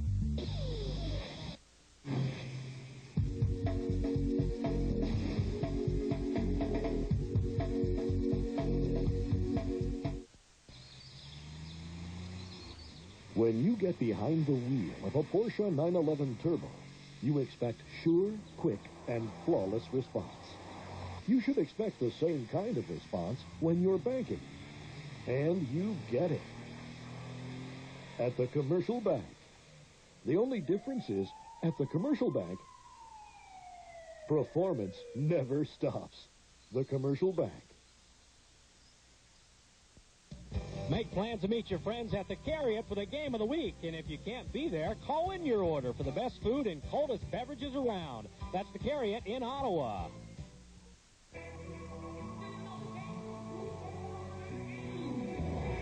Division leaders collide in a possible playoff preview as Ichiro and the Mariners battle Tommy and the Indians. Fox Saturday Baseball this week. Exciting football game is over. We have our player of the game with us tonight, Tate Mayberry, the quarterback, secondary player. A little bit of do it all tonight for your team tonight. You guys played a pretty good football game against a pretty good football team, and you made the big plays when you had to. Talk about, first of all, the quarterback keeper that you kept that got your team the first down, and then talk about the interception that you had earlier that kind of set things up for you. Well, we came out and they were going over top, and I knew I couldn't throw an out or anything, so we just thought we'd run the boot because their end was coming down real hard, and it was there. I guess we got lucky, but and, it was long. We were impressed, John Zerby and I were. It wasn't just a matter of dropping back and throwing the ball and hoping you guys made it. It seemed like you made good decisions, and when you had to run the ball, you had that chance. So was it something that Coach said to you, or is it something you saw and you thought, we've got to do this? Yeah, I made that call, I guess, but first secondary, and you start working on everything. You get better as the week goes on, as the year goes on. Very good. We have a plaque. To the fine people of the Commercial Bank, our player of the game for the game on August 24th, Tate Mayberry. Nice job, Tate. We'll let you go. We're going to talk to your coach, and good luck next week. All right, thanks. Coach, you're wet. 100 wins. Can you get 100 more if the games are like this? I don't know. I don't think my heart would take 100 more like that. Hey, let's give a lot of credit to Pandora. Their quarterback threw the ball pretty well. They ran to the ball. Hey, that was an excellent high school football team. And I'll tell you, that football team right there is going to win some games. And, hey, we got a lot of things we got to work on and see if we can improve. But, hey, we're just happy to get out of here with a win. Hey, anytime you get by these guys, you just consider yourself lucky and go home with a win. John? Well, we've seen the offensive change from the first half. We've seen a lot of... And then from the second half, we've seen... Like the scene. What did you say to the guys at halftime to get them motivated? The ball down the throat of Pandora Gilboa like it did? Thought at the beginning of the game that they would put a few more people up in the box, and they were playing a lot of 4-3 against us. So at halftime, we made some adjustments and kept the extra blocker in and decided we were going to try and run the ball. And we got to run the ball to our split end side away from the backs, and that was a pretty good play for us, our lead trap back here. And, hey, both our backs, the freshman Blaine Mag and Steve Pauly, both those guys ran real hard. And, hey, fortunately for us, we were able to get one in. And then we played defense. Hey, you know, we shut the good football team out. We put a 0 on them in the second half. I couldn't be prouder of the way we played. And, hey, overall, I thought our kids showed a lot of character. Coming back from 14-9, find a way to win. Sounds good, Coach. Wish you best of luck. Good luck next week down east. You guys will give me some dry clothes on. Thanks, guys. Thanks. We're going to finish things up here. John, week one, a great football game. You know, if it's like this every week, it's going to be great. I just wish I was coming back next week. But, no, you can't ask for a better game than that. I mean, both teams played hard. Great excitement from the fans. You know, you've seen a great athletic ability from both teams, and couldn't ask for anything any better. Sounds good. We're going to wrap it up here tonight. Let me remind you to join us next week. We're going to be at Elida, Ottawa Glandorf Titans, and Elida Bulldogs. Week after that, we're going to see the Jefferson Wildcats over at Stadium Park. And so, great schedule of Fox football coming ahead of you. For the whole crew here, Todd Cummins and Ronnie Coons and Fred Brinkman and John Zerby and Scott Brinkman, all of us here at Fox, thank you for joining us tonight, and so long, everybody. When you get behind the wheel of a Porsche 911 Turbo, you expect sure, quick, and flawless response. You should expect the same kind of response when you're banking. And you get it. At the Commercial Bank. The only difference is, at the Commercial Bank, performance never stops.